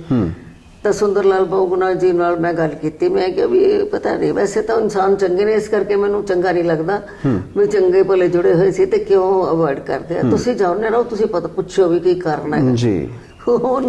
ਮੈਂ ਤਾਂ ਆਪਣਾ ਨਿਆਣੇ ਵਾਲੀ ਗੱਲ ਕਰਤੀ। ਤੁਸੀਂ ਪੁੱਛੋ ਵੀ ਕੀ ਗੱਲ ਹੈ। ਹਾਂ, ਕੀ ਗੱਲ ਆ। ਹੁਣ ਬਹੁਗੁਣਾ ਜੀ ਤਾਂ ਸਿਆਣੇ ਸੀਗੇ, ਉਹਨਾਂ ਨੇ ਨਿਆਣੇ ਵਾਲੀ ਗੱਲ ਨਹੀਂ ਨਾ ਕਰਨੀ ਸੀ। ਹਾਂਜੀ। ਉਹ ਜਾ ਕੇ ਕਹਿੰਦੇ ਉਹਨਾਂ ਨੂੰ ਪਤਾ ਨਹੀਂ ਟੈਲੀਫੋਨ ਤੇ ਕਿਹਾ, ਉਹਨਾਂ ਦੀ ਬੇਟੀ ਹੁਣ ਆਈ ਸੀ, ਮੈਨੂੰ ਦੱਸ ਰਹੀ ਸੀ ਕਿ ਟੈਲੀफोन पे ही किया उन्होंने जी कि बहन जी इतना अच्छा काम कर रही हैं अमृतसर में, आप उनको पद्म भूषण क्यों नहीं देते। अच्छा कल होर पासे चली गई। अरे उन्होंने मतलब काउंटर ही करती। हाँ। उन्होंने पूछना की सी, हाँ जी, उन्होंने कह ही दिता जो तुम्हारे दिमाग को गल गलत है इंज कहने पासी भाव होना, मैं तो समझ नहीं सकी। अच्छा फिर बहुगुणा जी ने किहड़ा के दसना सी मैनूं। हाँ जी, ਇਹੋ ਜਿਹੇ ਇਨਸਾਨ ਹੈ ਨਹੀਂ ਵੀ ਜਿਹੜੇ ਆ ਗਏ। ਉਹ ਕਿਹੜਾ ਵੀ ਬਿਊਰੋਕਰੇਟ ਸੀ, ਮੈਨੂੰ ਦੱਸਦੇ ਤੇਰੇ ਵਾਸਤੇ ਮੈਂ ਕਰਕੇ ਆਇਆ, ਆ ਕਰਕੇ ਆਇਆ, ਗੱਲ ਹੀ ਨਹੀਂ ਕੀਤੀ ਨਾ। ਜੀ ਜੀ। ਉਹਨਾਂ ਦੇ ਵਾਈਫ ਨੇ ਫਿਰ ਮੈਨੂੰ ਦੱਸਿਆ ਕਿ ਇਨਕੇ ਮੂੰਹ ਸੇ ਹੀ ਪਦਮ ਭੂਸ਼ਣ ਨਿਕਲਾ ਬਹਿਨ ਜੀ। ਤੇ ਬੇਟੇ ਤਾਂ ਹੁਣ ਉਹ ਗੋਡਿਆਂ ਦਾ ਆਪਰੇਸ਼ਨ ਕਰਾ ਕੇ ਗਈ, ਮੇਰੇ ਕੋਲ ਰਹਿ ਕੇ ਗਈ ਹੈ। ਉਹਨੇ ਦੱਸਿਆ ਕਿ ਟੈਲੀਫੋਨ ਪਰ ਹੀ ਬਾਤ ਹੋਈ ਸੀ, ਮੈਨੂੰ ਇਹ ਵੀ ਨਹੀਂ ਪਤਾ ਸੀਗਾ। ਅੱਛਾ। ਪਰ ਬਹੁਗੁਣਾ ਜੀ ਦਾ ਸਤਿਕਾਰ ਡਾਕਟਰ ਮਨਮੋਹਨ ਸਿੰਘ ਬਹੁਤ ਜ਼ਿਆਦਾ ਕਰਦੇ ਸੀ। ਉਹਨਾਂ ਨੇ ਗੱਲ ਪੁੰਜੇ ਨਹੀਂ ਲੱਗਣ ਦਿੱਤੀ, ਅਦਰਵਾਈਜ਼ ਨਹੀਂ ਸੀ ਪਦਮ ਭੂਸ਼ਣ ਭਾਸ਼ਣ ਮਿਲਣਾ, ਕਿਉਂਕਿ ਅਸੀਂ ਤਾਂ ਕਿਸੇ ਨੂੰ ਬਰਾਈਬ ਕਰਦੇ ਹੀ ਨਹੀਂ। ਬਿਲਕੁਲ ਬਿਲਕੁਲ। ਨਾ ਅਸੀਂ ਰਿਕੁਐਸਟ ਕਰਦੇ ਹਾਂ ਵੀ ਸਾਡੇ ਵਾਸਤੇ ਤੁਸੀਂ ਰਿਕਮੈਂਡ ਕਰੋ, ਨਾ ਅਸੀਂ ਰਿਕਮੈਂਡ ਕਰਨਾ। ਇਹ ਸਨਮਾਨ ਤੁਹਾਡੀ ਸੇਵਾ ਨੂੰ ਤੋੜ ਨਹੀਂ ਸਕਦੇ। ਦੇਖੋ ਪਿੰਗਲਵਾੜ ਟੀਮ ਵਰਕ ਹੈ। ਹਾਂਜੀ। ਮੈਂ ਇਕੱਲੇ ਨੇ ਥੋੜਾ ਕੀਤਾ। ਹਾਂਜੀ। ਐਡੀ ਵੱਡੀ ਟੀਮ ਹੈ, ਇਹਦੇ ਵਿੱਚ ਸੇਵਾਦਾਰ ਨੇ, ਇਹਨਾਂ ਵਿੱਚ ਸਫਾਈ ਸੇਵਕ ਨੇ। ਅਸੀਂ ਪਰ ਕਿਸੇ ਨੂੰ EMPLOYE ਕਹਿੰਦੇ ਹੀ ਨਹੀਂ, ਸਾਡੇ ਸਾਰੇ ਸੇਵਾਦਾਰ ਕਹਿੰਦੇ ਆ ਅਸੀਂ। ਜੀ। ਅਸੀਂ ਭਗਤ ਜੀ ਨੇ ਕਦੇ ਕਿਸੇ ਨੂੰ EMPLOYE ਨਹੀਂ ਆਖਿਆ ਅਜੇ ਤੱਕ। ਜੀ ਜੀ ਜੀ। ਉਹਨੇ ਸਾਡਾ ਪਰਿਵਾਰ ਹੈ ਇਹ। ਬਿਲਕੁਲ, ਤਾਂ ਹੀ ਤੇ ਸਾਰੇ ਸਤਿਕਾਰ ਨਾਲ ਬੇਜੀ ਆਖਦੇ ਨੇ ਤੁਹਾਨੂੰ। ਤੇ ਮਤਲਬ ਜਿਹੜੇ ਵੀ ਅਵਾਰਡ ਹੁੰਦੇ ਨੇ ਉਹ ਚਾਹੇ ਉਹਦਾ ਨਾਮ ਮੇਰਾ ਲਿਖਿਆ ਹੋਵੇ ਪਰ ਟੀਮ ਨੂੰ ਹੀ ਦਿੱਤੇ ਜਾਂਦੇ ਆ, ਕਿਉਂਕਿ ਇਕੱਲੇ ਦਾ ਜਿਹੜੀ ਸਾਡੀ ਮੈਂਬਰਾਂ ਦੀ ਟੀਮ ਹੈ ਨਾ, ਜਿਹੜੀ ਸੁਸਾਇਟੀ ਦੇ ਮੈਂਬਰ ਹੈ, ਸਾਡੇ ਆਲ ਇੰਡੀਆ ਪੈਨਲ ਸੁਸਾਇਟੀ ਦੇ ਜਿਹੜੇ ਮੈਂਬਰ ਹੈ, ਉਹਨਾਂ ਦੇ ਬੜਾ ਵੱਡਾ ਯੋਗਦਾਨ ਹੈ। ਸਾਰੇ ਦੇਖੋ, ਮੈਂ ਪਤਾ ਨਹੀਂ ਭਗਤ ਜੀ ਨੇ ਅਰਦਾਸਾਂ ਕੀਤੀਆਂ ਜਾਂ ਰੱਬ ਜੀ ਨੇ, ਆਈ ਡੋਂਟ ਨੋ ਤੇ ਕਿ ਅਕਾਲ ਪੁਰਖ ਦਾ ਕਿੰਨਾ ਧੰਨਵਾਦ ਕਰਾਂ ਮੈਂ, ਕਰੋੜਾਂ ਕਰੋੜਾਂ ਧੰਨਵਾਦ ਕਰਾਂ ਵੀ ਅੱਜ ਦੇ ਜ਼ਮਾਨੇ ਵਿੱਚ ਸਾਰੇ ਮੈਂਬਰ ਓਨੈਸਟ ਨੇ। ਵਾਹ, ਬਹੁਤ ਵੱਡੀ ਦੇਣ ਆ, ਬਹੁਤ ਵੱਡੀ। ਔਰ ਬਹੁਤ ਕੰਮ ਕਰਦੇ ਆ ਸਾਰੇ। ਐ ਨਹੀਂ ਹੈਗਾ ਵੀ ਮੈਂ ਇਕੱਲੀ ਹੀ ਕੰਮ ਕਰਦੀ ਆ। ਤੇ ਮੇਰੇ ਨਾਲ ਸਾਡੀ ਟੀਮ ਨਾਲ ਬੜੇ ਲੋਕੀ ਹੋਰ ਐਸੋਸੀਏਟਡ ਨੇ ਜਿਹੜੇ ਸਾਡੇ ਨਾਲ ਵੀ ਜ਼ਿਆਦਾ ਫਿਕਰ ਕਰਦੇ ਆ। ਅਜੋਕੇ ਸਮੇਂ ਦੇ ਵਿੱਚ ਸਾਡੇ ਬੱਚੇ ਜਿਹੜੇ ਨੇ ਉਹਨਾਂ ਦੀ ਜੀਵਨੀ ਪੜ੍ਹਨ, ਮਾਵਾਂ ਜਿਹੜੀਆਂ ਉਹਨਾਂ ਦੀਆਂ ਕਹਾਣੀਆਂ ਸੁਣਾਉਣ, ਕਿਉਂਕਿ ਰਾਮਜੀ ਦਾਸ ਨੂੰ ਭਗਤ ਪੂਰਨ ਸਿੰਘ ਬਣਾਉਣਾ ਉਹਨਾਂ ਦੀ ਮਾਂ ਦਾ ਕਿੱਡਾ ਵੱਡਾ ਰੋਲ ਸੀ, ਹੈ ਹੀ ਉਹਨਾਂ ਦਾ ਰੋਲ ਸੀ। ਤੇ ਅੱਜ ਜਿਹੜੀਆਂ ਮਾਵਾਂ ਅਜੋਕੇ ਸਮੇਂ ਦੀਆਂ ਉਹ ਕਿਉਂ ਨਹੀਂ ਉਹੋ ਜਿਹਾ ਰੋਲ ਅਦਾ ਕਰਦੀਆਂ? ਸਾਡਾ ਤਾਂ ਇਹ ਹਾਲ ਹੋਣਾ ਵੀ ਜਦੋਂ ਫਤਿਹਗੜ੍ਹ ਸਾਹਿਬ ਸਰਹੰਦ ਦੇ ਵਿੱਚ ਸਾਹਿਬਜ਼ਾਦੇ ਸ਼ਹੀਦ ਹੋਏ ਆ ਉਹਨਾਂ ਦੀ ਗੱਲ ਘੱਟ ਹੈ। ਉਹਦੇ ਪਕੌੜੇ ਖਾ ਲੋ ਜਾ ਕੇ, ਮੇਲਾ ਤਰ੍ਹਾਂ ਤਰ੍ਹਾਂ ਦੇ ਲੰਗਰ, ਤਿੰਨ ਮੁੰਡੇ ਖੜ ਜਾਇਦਾਦ ਮੋਟਰਸਾਈਕਲ ਦਾ ਸਲੰਸਰ ਖੋਲ ਕੇ ਸੀਟੀਆਂ ਮਾਰਦੇ ਜਾਂਦੇ ਨੇ। ਦਿਸ ਇਜ਼ ਨੋ ਵੇ। ਜੀ ਬਿਲਕੁਲ। ਪਹਿਲਾਂ ਹੁੰਦਾ ਸੀਗਾ ਜਿੱਦਣ ਉਹਨਾਂ ਦਾ ਸ਼ਹੀਦੀ ਦਿਨ ਹੁੰਦਾ ਸੀ, ਪੁੰਜੇ ਸੌਂਦੇ ਸੀ ਲੋਕੀ, ਮਾਵਾਂ ਆਪਣੇ ਬੱਚਿਆਂ ਨੂੰ ਉਹਨਾਂ ਦੀਆਂ ਗੱਲਾਂ ਸੁਣਾਉਂਦੀਆਂ ਸੀ ਵੀ ਏਦਾਂ ਉਹਨਾਂ ਤੇ ਜ਼ੁਲਮ ਹੋਇਆ, ਏਦਾਂ ਉਹਨਾਂ ਨੇ ਜ਼ੁਲਮ ਦੇ ਵਿਰੁੱਧ ਲੜਾਈ ਕੀਤੀ। ਜੀ। ਭਗਤ ਜੀ ਨੇ ਤੇ ਬਹੁਤ ਲਿਖਿਆ ਇੱਕ ਕਿਤੇ ਕਿ ਮੈਂ ਜਦੋਂ ਗਿਆ ਉੱਥੇ ਫਤਿਹਗੜ੍ਹ ਸਾਹਿਬ ਤੇ ਜੋਤੀ ਸਰੂਪ ਜਦੋਂ ਮੈਂ ਗਿਆ ਤੇ ਉੱਥੋਂ ਇੱਕ ਮੈਨੂੰ ਅਜੀਬ ਦੀ ਥਰਥਰਾਹਟ ਹੋਈ ਮੇਰੇ ਅੰਦਰ। ਮੈਂ ਬੜਾ ਹੈਰਾਨ ਹੋਇਆ ਵੀ ਇੰਨੀ ਛੋਟੀ ਉਮਰ 'ਚ ਉਹਨਾਂ ਨੂੰ ਜ਼ਿੰਦਗੀ ਦਾ ਮਤਲਬ ਪਤਾ ਸੀ। ਵਾਹ, ਵੀ ਅਸੀਂ ਕਾਹਦੇ ਲਈ ਆਏ ਹਾਂ ਸੰਸਾਰ 'ਚ। ਜੀ ਜੀ ਜੀ ਜੀ, ਸਹੀ ਗੱਲ ਹੈ। ਤੇ ਇਹ ਗੱਲਾਂ ਤੇ ਇਹ ਸੁਣਾਉਣ ਵਾਲੀਆਂ ਸੀਗੀਆਂ। ਤੇ ਹੁਣ ਸਾਡੀ ਤਾਂ ਐਜੂਕੇਸ਼ਨ ਨੀਤੀ ਵੀ ਸਰਕਾਰ ਨੇ ਬਦਲ ਦਿੱਤੀ। ਜਿਹੜੇ ਸੈਕੂਲਰਿਜ਼ਮ ਦੇ ਚੈਪਟਰ ਹੀ ਕੱਢਦੇ ਕਿਤਾਬਾਂ ਕੱਢ ਦਿੱਤੇ। ਉਹ ਜਿਨ੍ਹਾਂ ਦੀਆਂ ਜੀਵਨੀਆਂ ਹੋਣੀਆਂ ਚਾਹੀਦੀਆਂ ਸੀ ਉਹਨਾਂ ਦੀਆਂ ਪਾਉਂਦੇ ਹੀ ਨਹੀਂ। ਹੌਰੇ ਕਿਹੜਾ ਡਰ ਲੱਗਾ ਉਹਨਾਂ ਨੂੰ। ਔਰ ਜੇਕਰ ਗੱਲ ਕਰਦੇ, ਇੰਨਾ ਲੰਮਾ ਸਮਾਂ ਹੋ ਗਿਆ ਤੁਹਾਨੂੰ ਸੇਵਾ ਕਰਦਿਆਂ ਨੂੰ, ਬਹੁਤ ਸਾਰੇ ਉਤਰਾਅ ਚੜਾਅ ਵੀ ਦੇਖੇ ਹੋਣਗੇ, ਬਹੁਤ ਸਾਰੇ ਅਪਸ ਐਂਡ ਡਾਊਨਸ ਆਉਂਦੇ ਰਹਿੰਦੇ ਆ। ਕਦੇ ਵੀ ਜੀ ਭਾਵੁਕ ਵੀ ਹੋਏ ਆ, ਕਦੇ ਦਿਲ ਦੇ ਵਿੱਚ ਆਇਆ? ਭਗਤ ਜੀ ਦਾ ਪਿਆਰਾ ਨਾ ਇੰਨਾ ਤਾਕਤਵਰ ਹੈ। ਹਾਂ, ਜਿਹੜੀ ਸੱਚ ਹੈ ਨਾ, ਸੱਚ ਜੀ, ਸੱਚ 'ਚ ਬੜੀ ਤਾਕਤ ਹੁੰਦੀ ਜੀ। ਸੱਚ ਸਭ ਨਾ ਹੋਏ ਦਾਰੂ ਪਾਪ ਕੱਢੇ ਤੋਏ। ਵਾਹ। ਤੋ ਜਿਹੜੇ ਸੱਚ ਹੈ ਨਾ, ਸੱਚ 'ਚ ਇੰਨੀ ਤਾਕਤ ਹੁੰਦੀ ਹੈ ਵੀ ਉਹ ਤੁਹਾਨੂੰ ਉਦਾਸ ਨਹੀਂ ਹੋਣ ਦਿੰਦਾ। ਤੁਹਾਨੂੰ ਇੰਨਾ ਭਰੋਸਾ ਹੁੰਦਾ ਸੱਚਾਈ ਕਰਕੇ, ਤੁਸੀਂ ਤੋਂ ਡਰਦੇ ਨਹੀਂ ਕਿਸੇ ਜੀ। ਕਿਉਂਕਿ ਸੱਚੇ ਬੰਦੇ ਨੂੰ ਨਿਰਭਉ ਹੁੰਦਾ ਉਹ, ਕਿਉਂਕਿ ਉਹ ਨਿਰਵੈਰ ਵੀ ਹੁੰਦਾ। ਬਿਲਕੁਲ।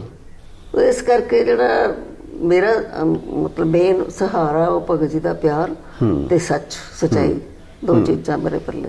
ਵਾਹ, ਔਰ ਉਹਨਾਂ ਨੇ ਕਦੇ ਡੋਲਾ ਨਹੀਂ ਦਿੱਤਾ। ਉਹ ਨਹੀਂ, ਉਹ ਡੋਲਣ ਦੇ ਨਹੀਂ ਸਕਦੇ। ਤੇ ਜੇਕਰ ਗੱਲ ਕਰੀਏ, ਕਿਉਂਕਿ ਸਮਾਂ ਜਿਹੜਾ ਦੁੜੰਗੇ ਮਾਰਦਾ, ਦੌੜਦਾ, ਲੰਘਦਾ ਚਲੇ ਜਾਂਦਾ, ਹੱਥ ਨਹੀਂ ਆਉਂਦਾ, ਅਟਕਣ ਜਾਂਚ ਨਹੀਂ ਜਾਣਦਾ, ਲੰਘਿਆ ਨੂੰ ਮੁੜ ਕੇ ਆਉਂਦਾ। ਪਰ ਇਸ ਵੇਲੇ ਸਾਡੇ ਦਰਸ਼ਕਾਂ ਨੂੰ, ਜਿਹੜੇ ਇਸ ਵੇਲੇ ਸਾਨੂੰ ਦੇਖ ਰਹੇ ਨੇ, ਸੁਣ ਰਹੇ ਨੇ, ਕੀ ਸੁਨੇਹਾ ਦੋਗੇ?